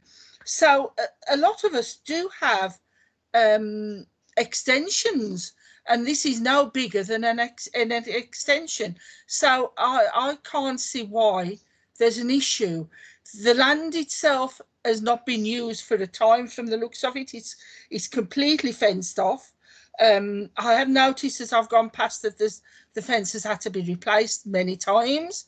So I just think that this would be a good use of that. It would fill a gap in our housing, because they're 1-bedrooms and there is a serious shortage of 1-bedrooms across our borough.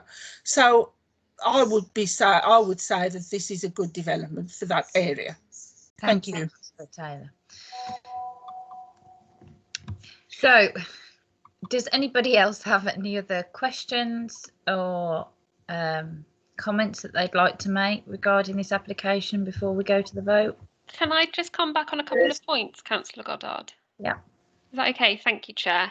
I just wanted to clarify one of the points that we made about the loss of the open character. It's not necessarily in respect of visibility, although I'll let Ian or John come in on the parking issues with respect of that. When we are considering a corner plot, and we treat this the same with extensions, what we try to do is understand what the sort of the relationship is with the adjacent street scene. So in this respect, you can see that both properties sit well off the corner of the drive, and as we tried to convey in the presentation, particularly when you look at this property, you can see into Marmion Grove very openly around that corner. Although there are low walls present, that openness is retained, and as if you look at the block plan, the 2-storey flank wall of this property will be directly on the edge of the pavement, which, looking at the character of this part of Stourbridge Road, is out of character. And if we had an extension of a similar width and size, we would be refusing it on that ground alone. And again, I understand that there is a bit of a setback here off the back of the pavement, but you know, intrinsically, when you look at how all of these properties along Marmion Grove are, I'll just share my screen because I realised I've lost it. Sorry. If you look at the setback here of the property 1 Marmion Grove, which is reflected across all of the properties down Marmion Grove, because I looked at that on my site visit. You know, this will project significantly forwards. It will be incredibly, you know, alien within that street scene. It will be incredibly overbearing within the street scene as well. And again, this will have a huge impact on that relationship with the edge of pavement, which otherwise is not open, you know, is not closed and is open in its character. I want to just go to one of the other points about the wider street scene, and you know, we fully accept that, you know, Stourbridge Road in its nature, because it is, you know, a main arterial route into Dudley Town Centre, it does vary as you go up and down it, but it's a very long road. And what we try to do when we are assessing, you know, street scene and the character of the area is we don't just look at the adjoining 2 properties. We look at that wider area and what the relationship is. It was clear to me on my site visits that there is 2 very definitive sides of Stourbridge Road at this point. You've got a very mixed character on the one side, but on this side where this development is proposed, intrinsically the majority of properties, and you can see it in some of the site photos, you know, is 2-storey semi-detached properties. We can see it all of the way down Marmion Grove, and certainly on the Google imagery that John had during Mr. You know, Councillor Ahmed's discussion, you know, it was clear that is intrinsic, that one side of Stourbridge Road in this area is 2-storey semi-detached properties, whereas the other side is very varied. So, you know, maybe if this was proposed on the other side of the road, we would be taking a slightly different view as to some of the matters. But intrinsically, there is a number of issues with this. And I just wanted to clarify one point that I'm worried was lost, is that this property, the host dwelling, 82 Stourbridge Road, that has been converted. So that's 2 flats now. It's not a single family dwelling house, it is 2 flats. So I just wanted to provide that clarification in case that was lost. I think that's everything. Thank you, Chair. Thank you, Emily.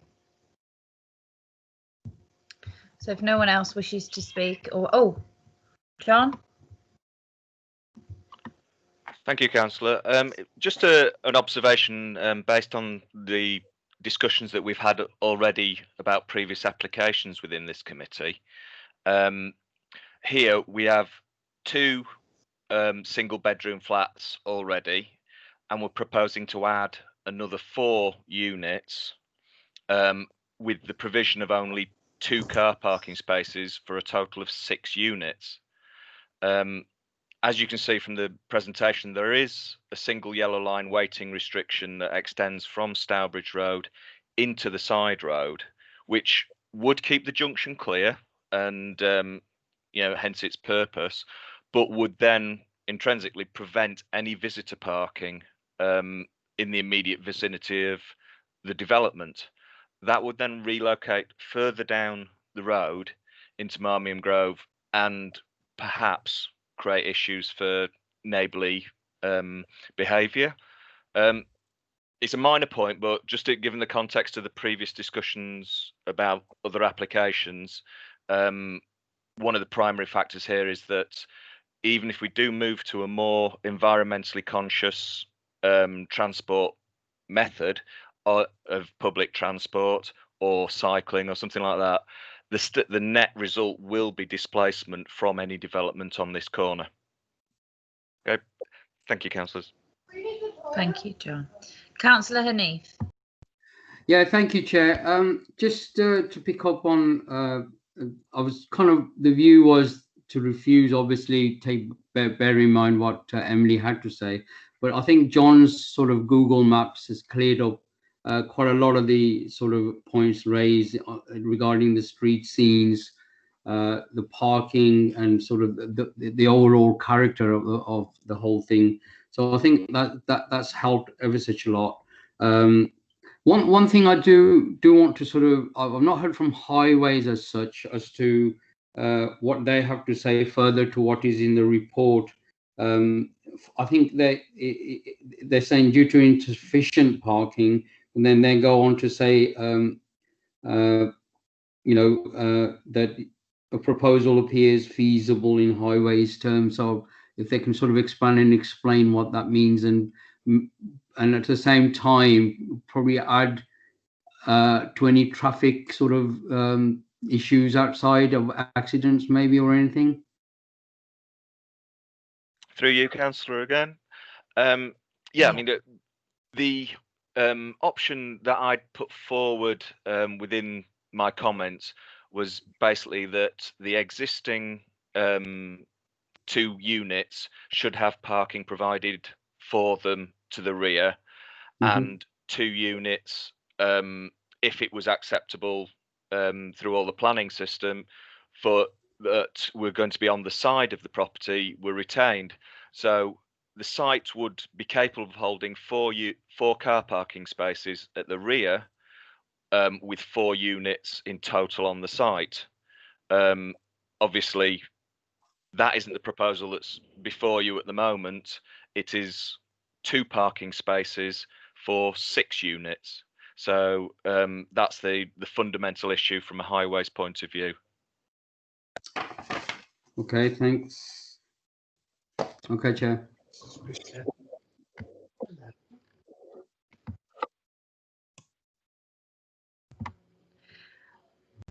Okay, Councillor Ahmed, did you have your hand up to speak? I did, Chair, sorry. Just a couple of things. I understand, Councillor Bathurst and Emily, when they made some comments about the parking. I think, no, agree, normal situation, be absolutely fine. I absolutely agree with them. However, I think we do need to consider the vicinity, with the town centre, and the kinds of people who do move into 1-bedroom apartments within either the town centre or on the border of a town centre. And normally those traffic concerns do not follow them. And also maybe this is one of those situations where we've never had an application of this nature or a street scene as such. But in the past, correct me if I'm wrong, but I certainly can't recollect any applications where, when we've discussed street scenes, we've only talked about one side of the road. I've never come across it. Maybe I'm getting old. I'm 30 now. Maybe it's all downhill for me. I don't know. I can't remember any application of that nature. But my understanding was when we talk street scene, we talk opposite, left, right, and depending on the size of the development, even maybe the street behind. Really. So just wanted to make that comment, Chair. Thank you. Thank you, Councillor Ahmed. So if everybody is ready and happy to go to the vote. Oh, sorry, Gail, would you like to come in? Yeah, I've just waited until you're about to take the vote. It's more on a procedural point because I'm looking at the Planning Code of Conduct, and in Appendix 1, I'm not sure, are you going to take the vote for refusal first and then afterwards for approval, or are you going to take the vote like you have been doing, just asking if members are going to approve or refuse? The reason I'm saying that is if you're doing approve or refuse, I just need to say that under the Code of Conduct, any members that, if there are any members that decide they want to approve, then the Code of Conduct says that members must specify the planning reasons upon which the motion for approval is based to ensure that all members are clear as to the basis of their vote. So I just wanted to add that in before you actually take the vote. Does that make sense?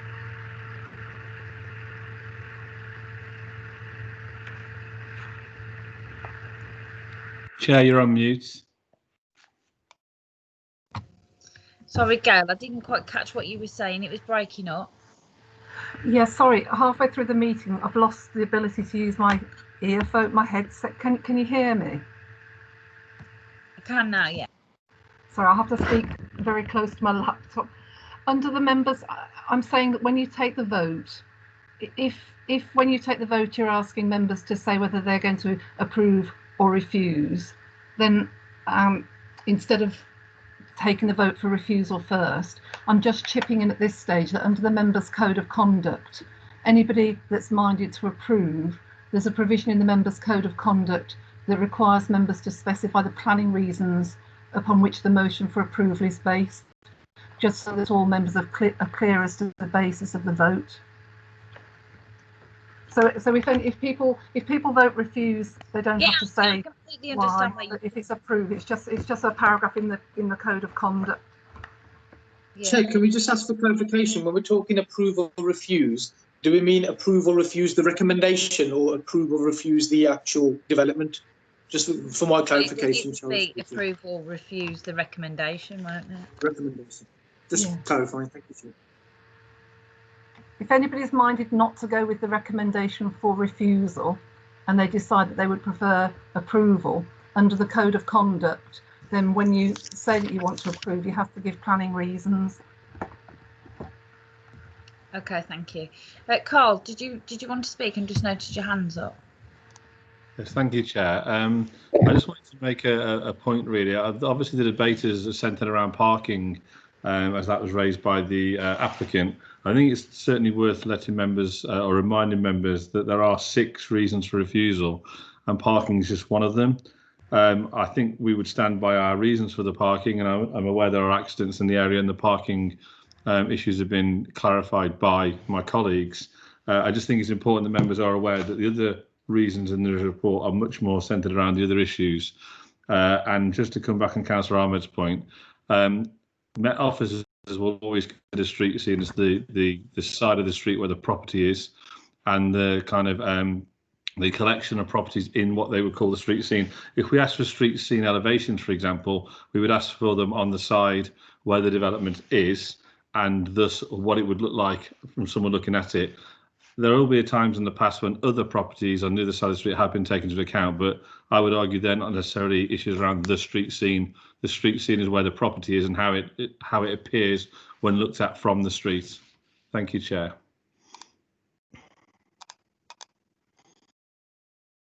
Chair, as a guest speaker, would I be able to make a comment, please? No, unfortunately not. Sorry. Sorry. Okay, Councillor Taylor, have you just put your hand back up again? I have indeed, Chair. Okay, if you'd like to speak then. Yes.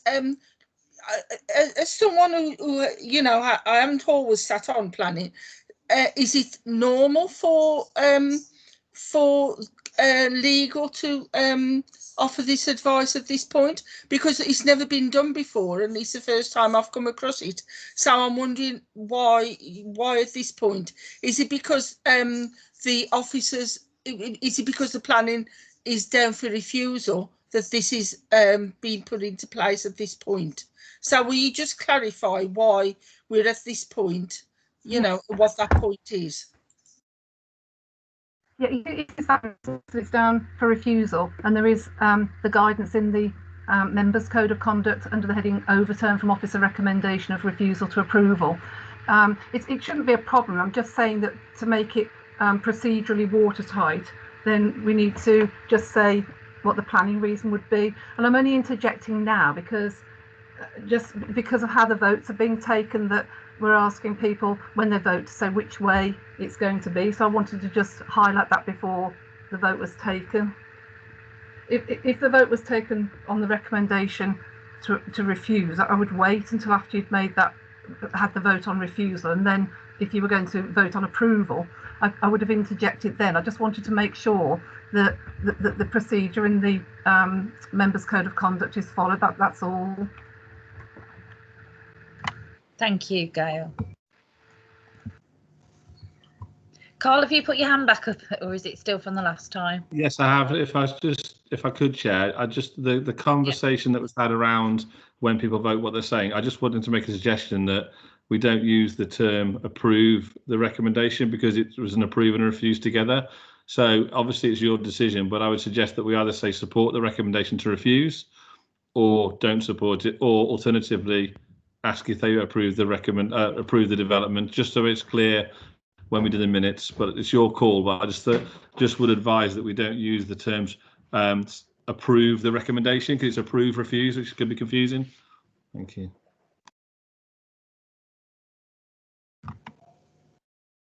Okay, thank you, Carl.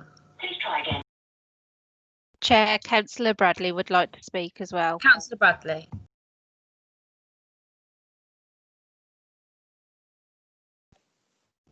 Hello, Chair. No, it was quite a while back when we were still talking about the application.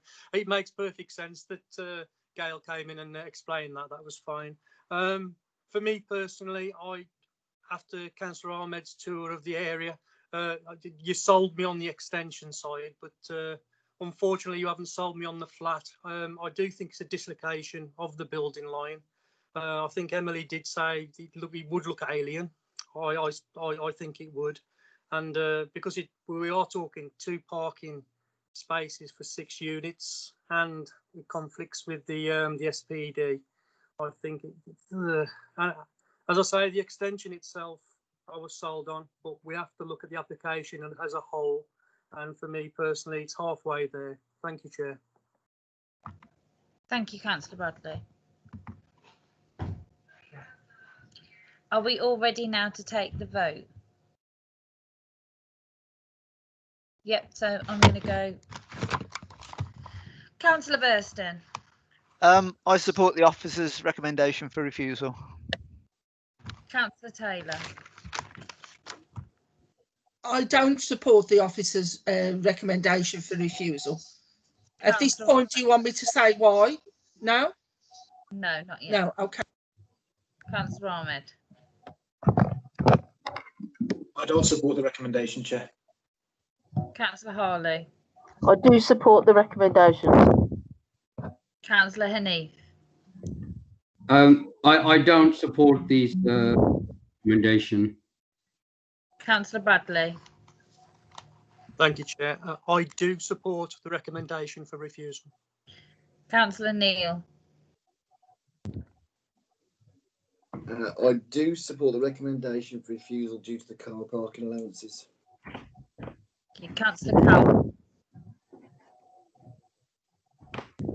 I do support the recommendation for refusal, Chair. So the application has been refused. So moving on to the next application, which is planning application P200862. Emily, over to you, please.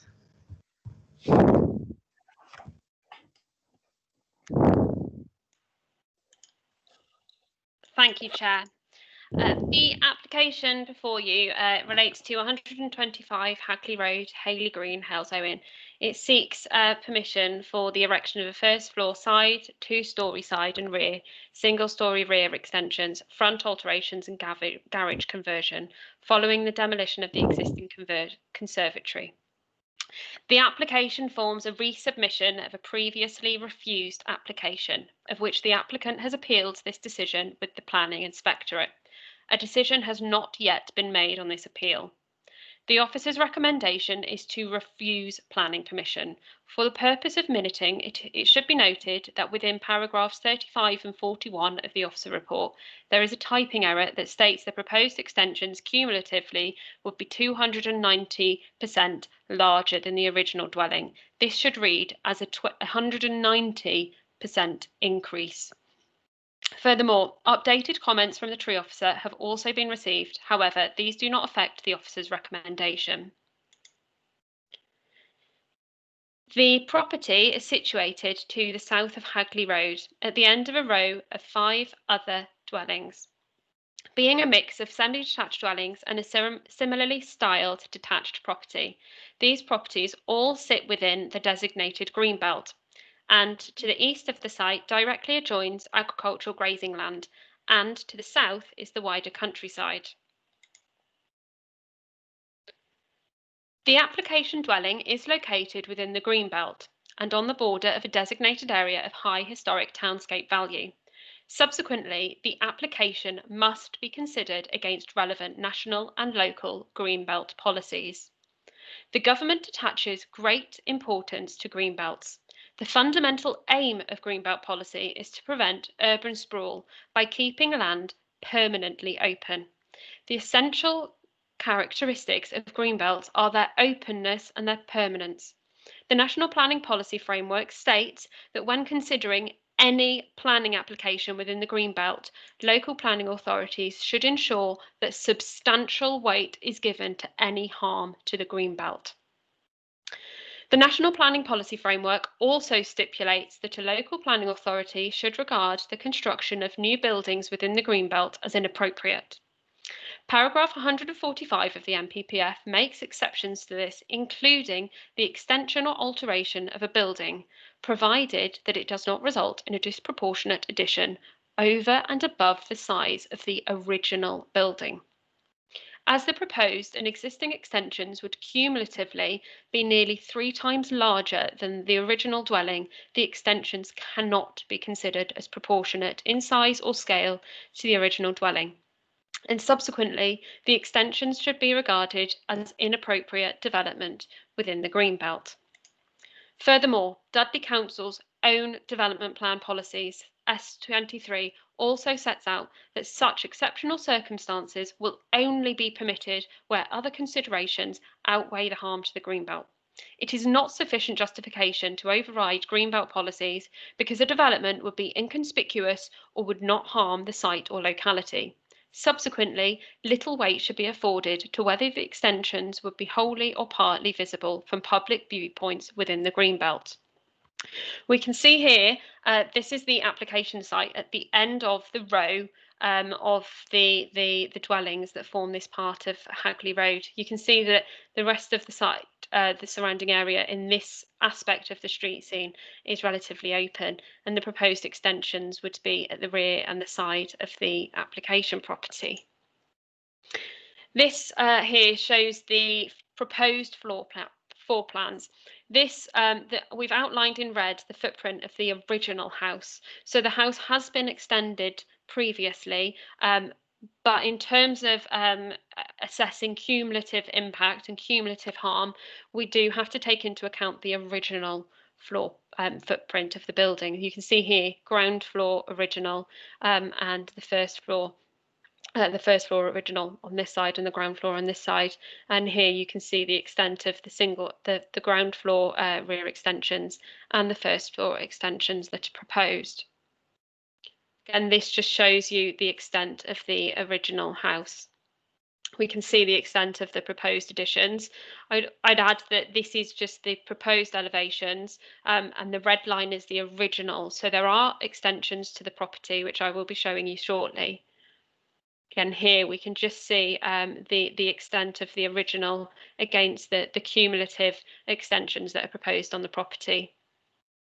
Here we can see the extent of the existing rear elevation and side elevation. So you can see the extent of the extensions that are proposed to the dwelling with the rear elevation here, and you can see the existing garage, which is an addition to the property already, is proposed to be extended upwards, and we also have a single-storey rear extension proposed and a two-storey rear extension. Again, we could just see the existing elevations against the proposed. This is the front of the dwelling. This was taken in January 2020. We understand that some works have already been undertaken to the property, the front including a canopy.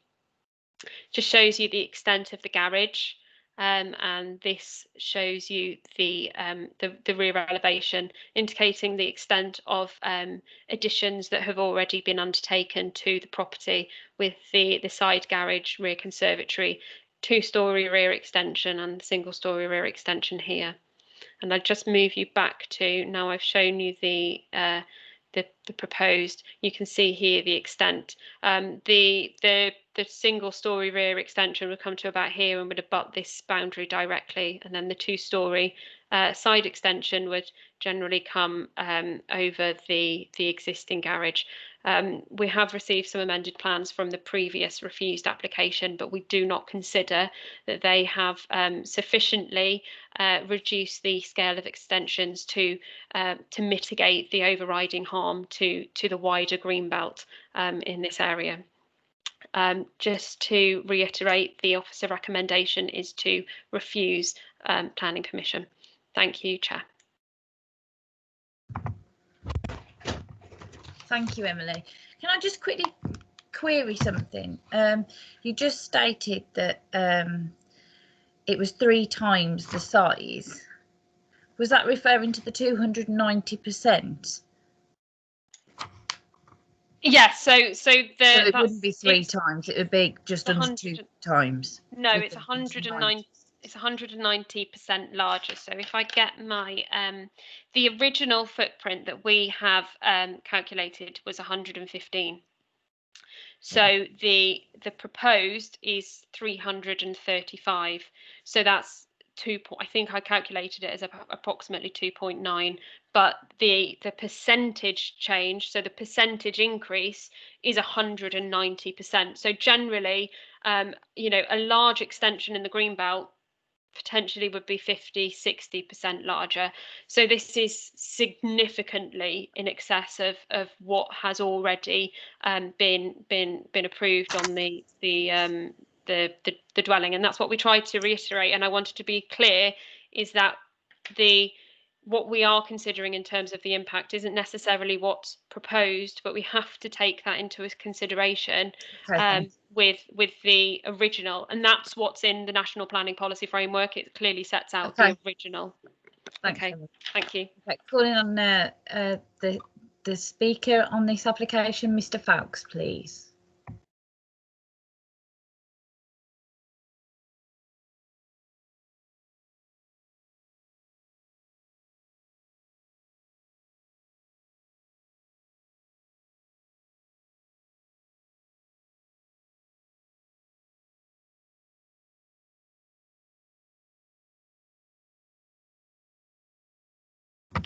Mr. Fowkes?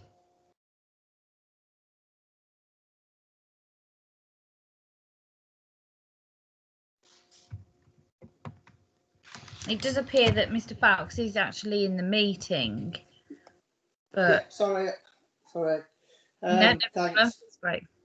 I submitted my plans in December 2019 with the intention of extending my family home. As you can see, I plan to build over the garage and extend the kitchen similar to the neighbouring properties. Unfortunately for me, they were refused due to the planning officer not being happy that my house comes within the Greenbelt, which I was totally unaware of. I was quite shocked to find out that my property is classed as being within the Greenbelt as it is situated on a very busy main road. I was completely unaware of this, and speaking to my neighbour who has lived there for 25 years, they was all so surprised to hear that their house was also within the Greenbelt. They had not come across any issues regarding the Greenbelt when they'd done their extension. The guy who owns the field at the back of the property was also unaware that mine and his house was actually within the Greenbelt, and he, like myself, thought the Greenbelt stopped at the fence line, not carried on to the edge of the main road. I totally agree it's important to protect the Greenbelt, but don't agree the way the Greenbelt covers my house. In my view, it should stop at the rear fence line and not carry on to the edge of the main road at the front of my property. If I cross the road, there are 10 to 15 newly built large detached properties which overlook the same field as my house. But because they are 15 metres outside the Greenbelt, there is no issues. My proposed extension is to an existing property, and there is no way whatsoever it would affect the Greenbelt or the surrounding area, including the street scene. And in fact, as stated by my letters of support from the neighbours, it would only improve the look of the street scene and the surrounding area. And this is also fully supported by the owner of the field, who is a big Greenbelt supporter. I also might point out that the tree preservation report was inconclusive. I can confirm that no protected trees or any trees whatsoever will need to be cut down or approved.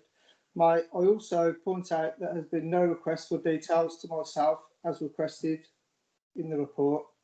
Moving on for the Greenbelt, I was advised to do a pre-app, which I did. The pre-app advised to only come 3 metres off the gable wall at the rear of the property.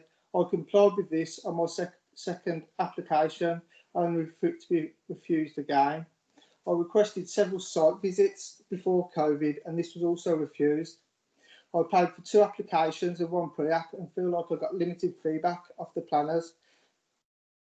That's everything. Thanks.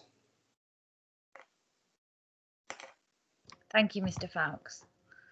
Emily, would you like to come back on any of those? Thank you, Chair.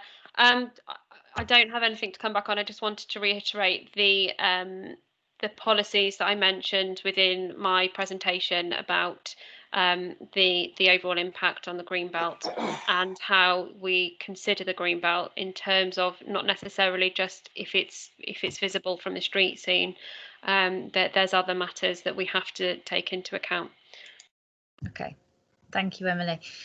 John, is there any chance that you could do a street scene of the road going just up and down the road from the house to the top of the houses? I'm trying to point at the screen, which isn't working. Chair, are we on it?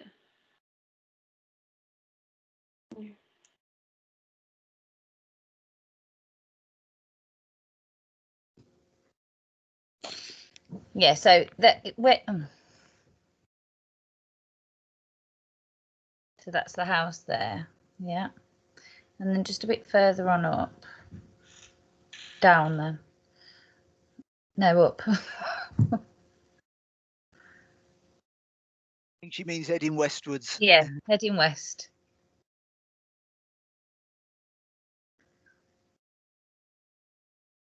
So it's just a main road.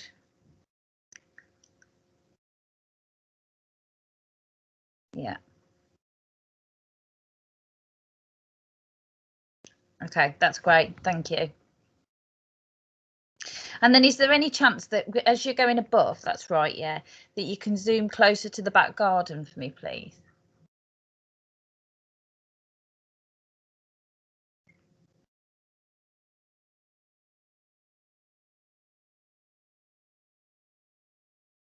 I'm just looking at the extensions and they go out quite far.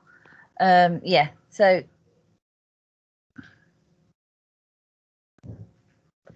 doesn't have any effect outside that garden. Okay, that's great. That's fine. Thank you. Does anybody have any questions or comments they'd like to make? Councillor Taylor.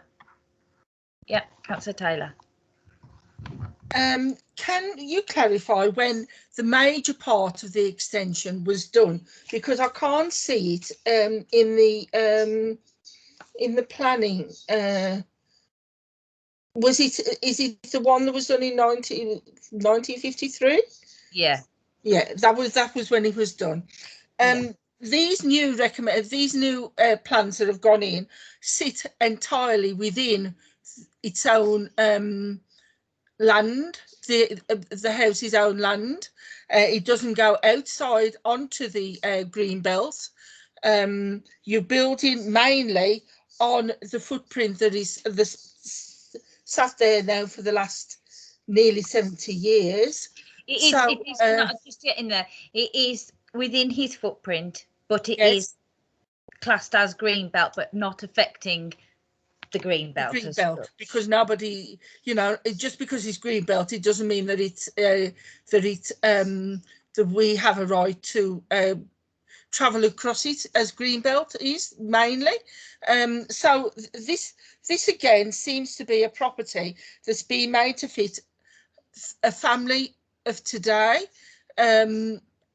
So why are we in this position where we're refusing again that a family of clearly just want to extend on their own property? They're not affecting anybody else because you can't actually see all of this. It's all behind trees. So where is the issue? I understand about the green belt, but we're not affecting anybody else with this property. It is purely internal on his own land, and it shouldn't be an issue. Thank you. Chair, Councillor Bradley wishes to speak.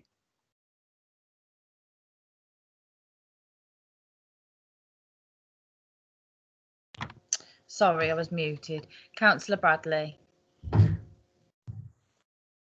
Yeah, thank you, Chair. Would it be possible if John could put that overview up again, please?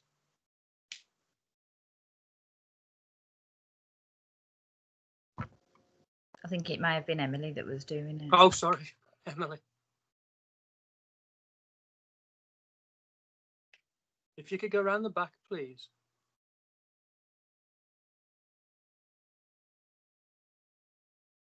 We were looking at it earlier, so obviously we're looking at the property on the right, and I'm just looking at the other properties next as you go down the road, and I'm mindful to think that we're being a bit strict on this one, I must admit.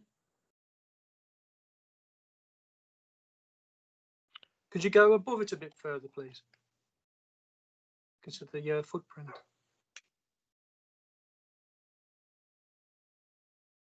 Yeah. Okay. Thank you, Chair. That's all I wanted to look at. I just wanted to see that again. Yeah. Yeah. I can see the So other property. It's not actually affecting the green belt as what we're all trying to protect. It's just his garden, really, isn't it? So. Yeah. Okay. Thank you, Chair. That's all I wanted. Thank you, Councillor Bradley. Councillor Burston. Yeah, Councillor Bradley's said exactly what I was going to say. Yeah, and ordinarily I'm a greenbelt hawk, but this property doesn't materially affect the greenbelt. In fact, it's actually one of the smaller properties in that line of houses. So again, it's within the curtilage of the garden. It wouldn't take the actual southernmost wall any further out than properties 131 and 133. So I don't have an issue with this. I don't see why it will materially affect the greenbelt. So I'm minded to actually refuse the officer's recommendation and support the applicant. Thank you, Councillor Burston. Councillor Cowell.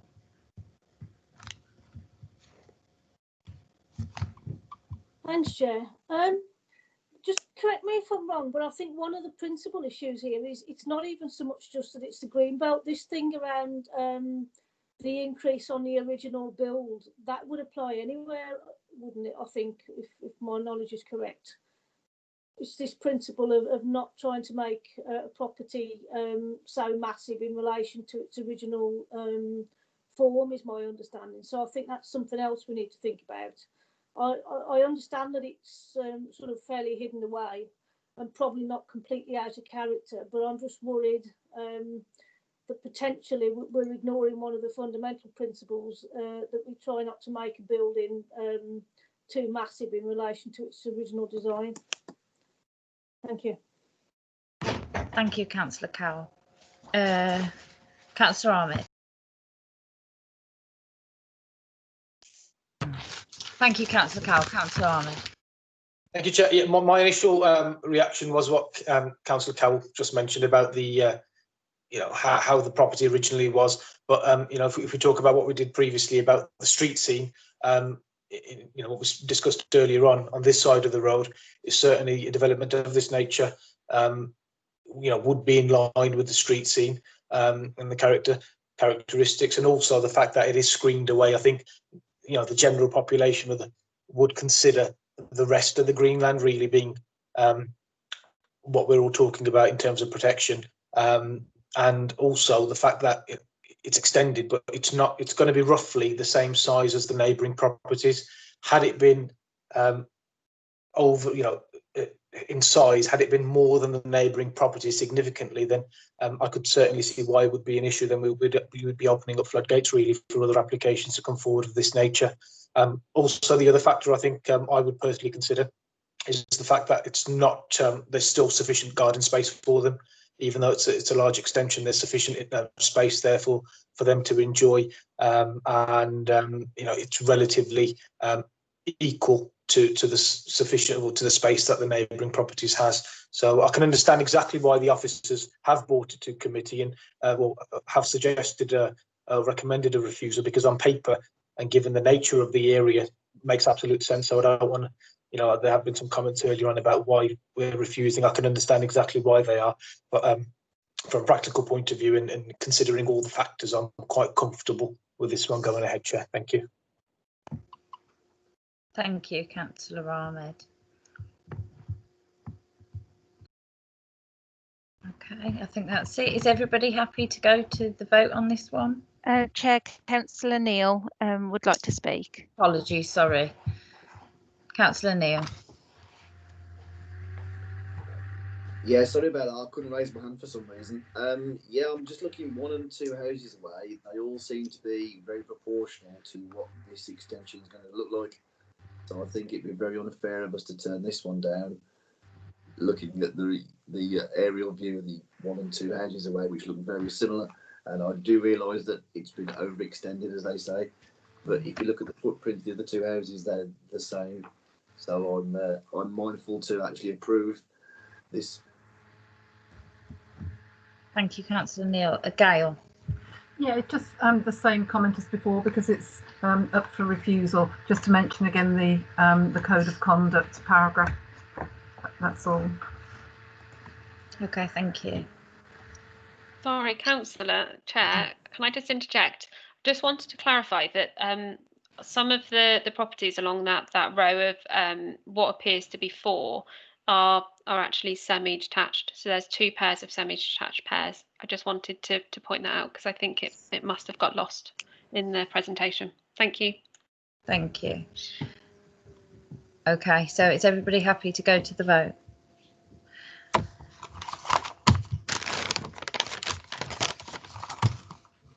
Now I've lost my list.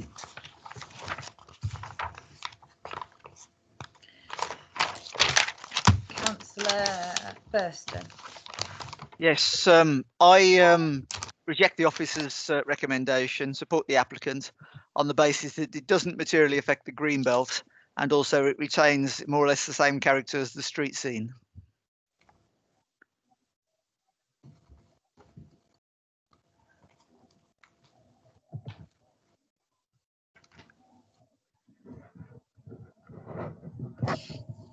Councillor Taylor. Yes, I refuse. I don't support the officer's application to refuse. I support the applicant. Again, with the same reasons as Ray's just said. Thank you. Councillor Ahmed. Not in support of the recommendation, Chair. You are in support of the recommendation? No, I'm not, Chair. Okay, thank you. Councillor Harley. I don't support the officers, but I do support the applicant for the reasons of exactly what Ray had said. Thank you, Councillor Harley. Councillor Hanif. Chair, I also support the applicant here, very much based on that. It's not going to affect green belt at all here. It's just really their back garden. Having a look at that Google sort of maps and everything, it clearly shows, you know, there's no breach here to the green belt in any way. Yeah. Okay, thank you, Councillor Hanif. Councillor Bradley. Yes, thank you, Chair. I don't support the officer's recommendation. I do support the applicant, and I'd just like to add that I think it still protects the existing residence amenity, so that comes under layout, and under design and appearance. I don't think the scale or the massing is detrimental on this occasion. Thank you, Chair. Thank you, Councillor Bradley. Councillor Neil. Yes, Chair, I reject the officer's recommendations. I approve the applicant's application for the reasons I've already given.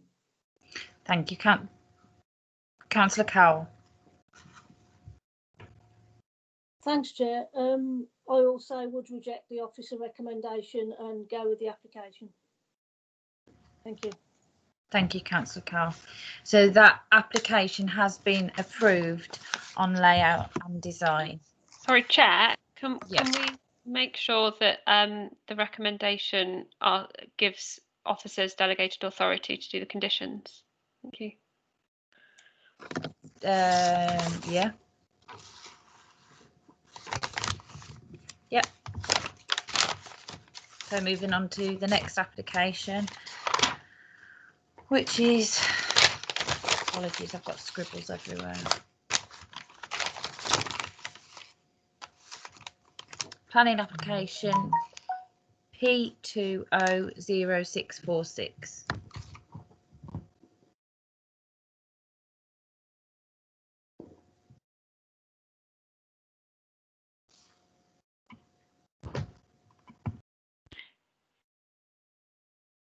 Thank you, Chair. That's over to me. Bear with me, I've just lost my screen.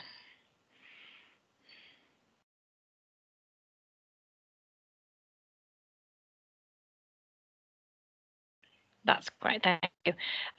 This is an application to the rear of 29 and 31 Jesson Road in Woodsetton. And this is an application before members that is in outline form, so there's no detail to be considered at this stage.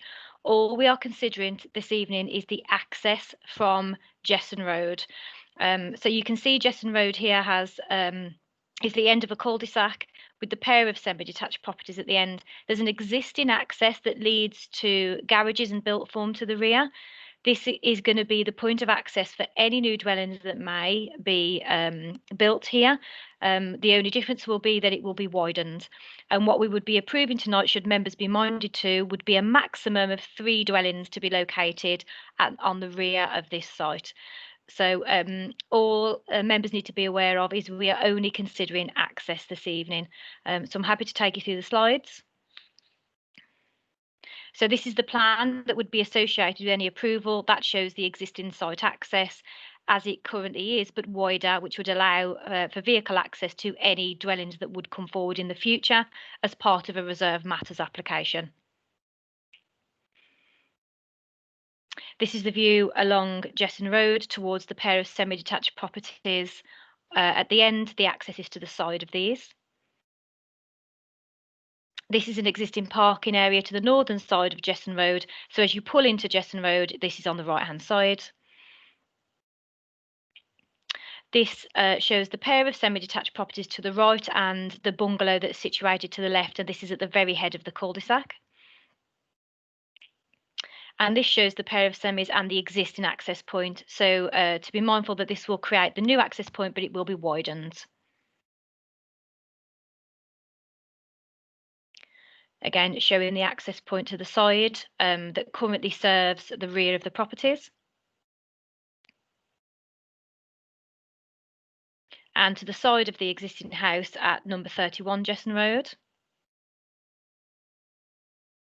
This is the rear of the properties, shows the existing conservatory and then the garages that are currently present. And a further garage block that already sits to the rear of the properties of 29 and 31.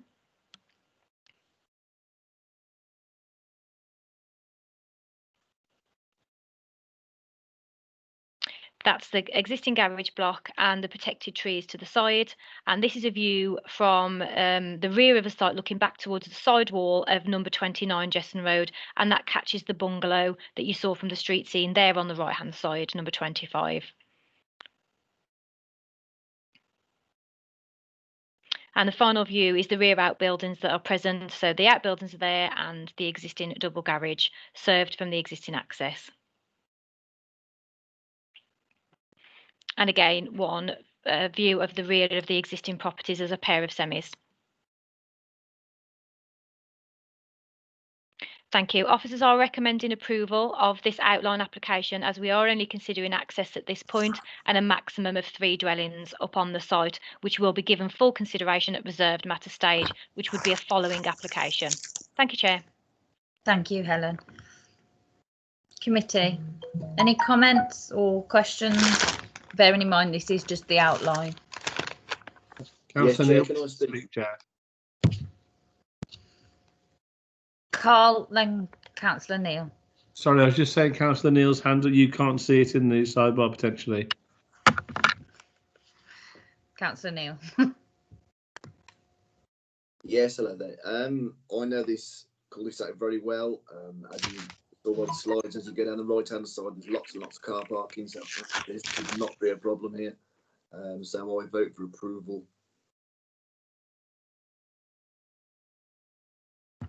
Thank you, Councillor Neil. Councillor Burston. Yes, thank you, Chair. I've struggled to read through the document and find it. But is there any proposal to keep the existing 2 dwellings that are there, the semi-detached, or is that something that's outside of the outline planning application at this stage? Helen. Thank you. Yes, through you, Chair. It would be the intention for 29 and 31 to so they will remain in situ, and any new properties would be sited to the rear of those existing buildings. Thank you, Chair. Thank you. Thank you, Helen. Any further questions, Councillor Burston?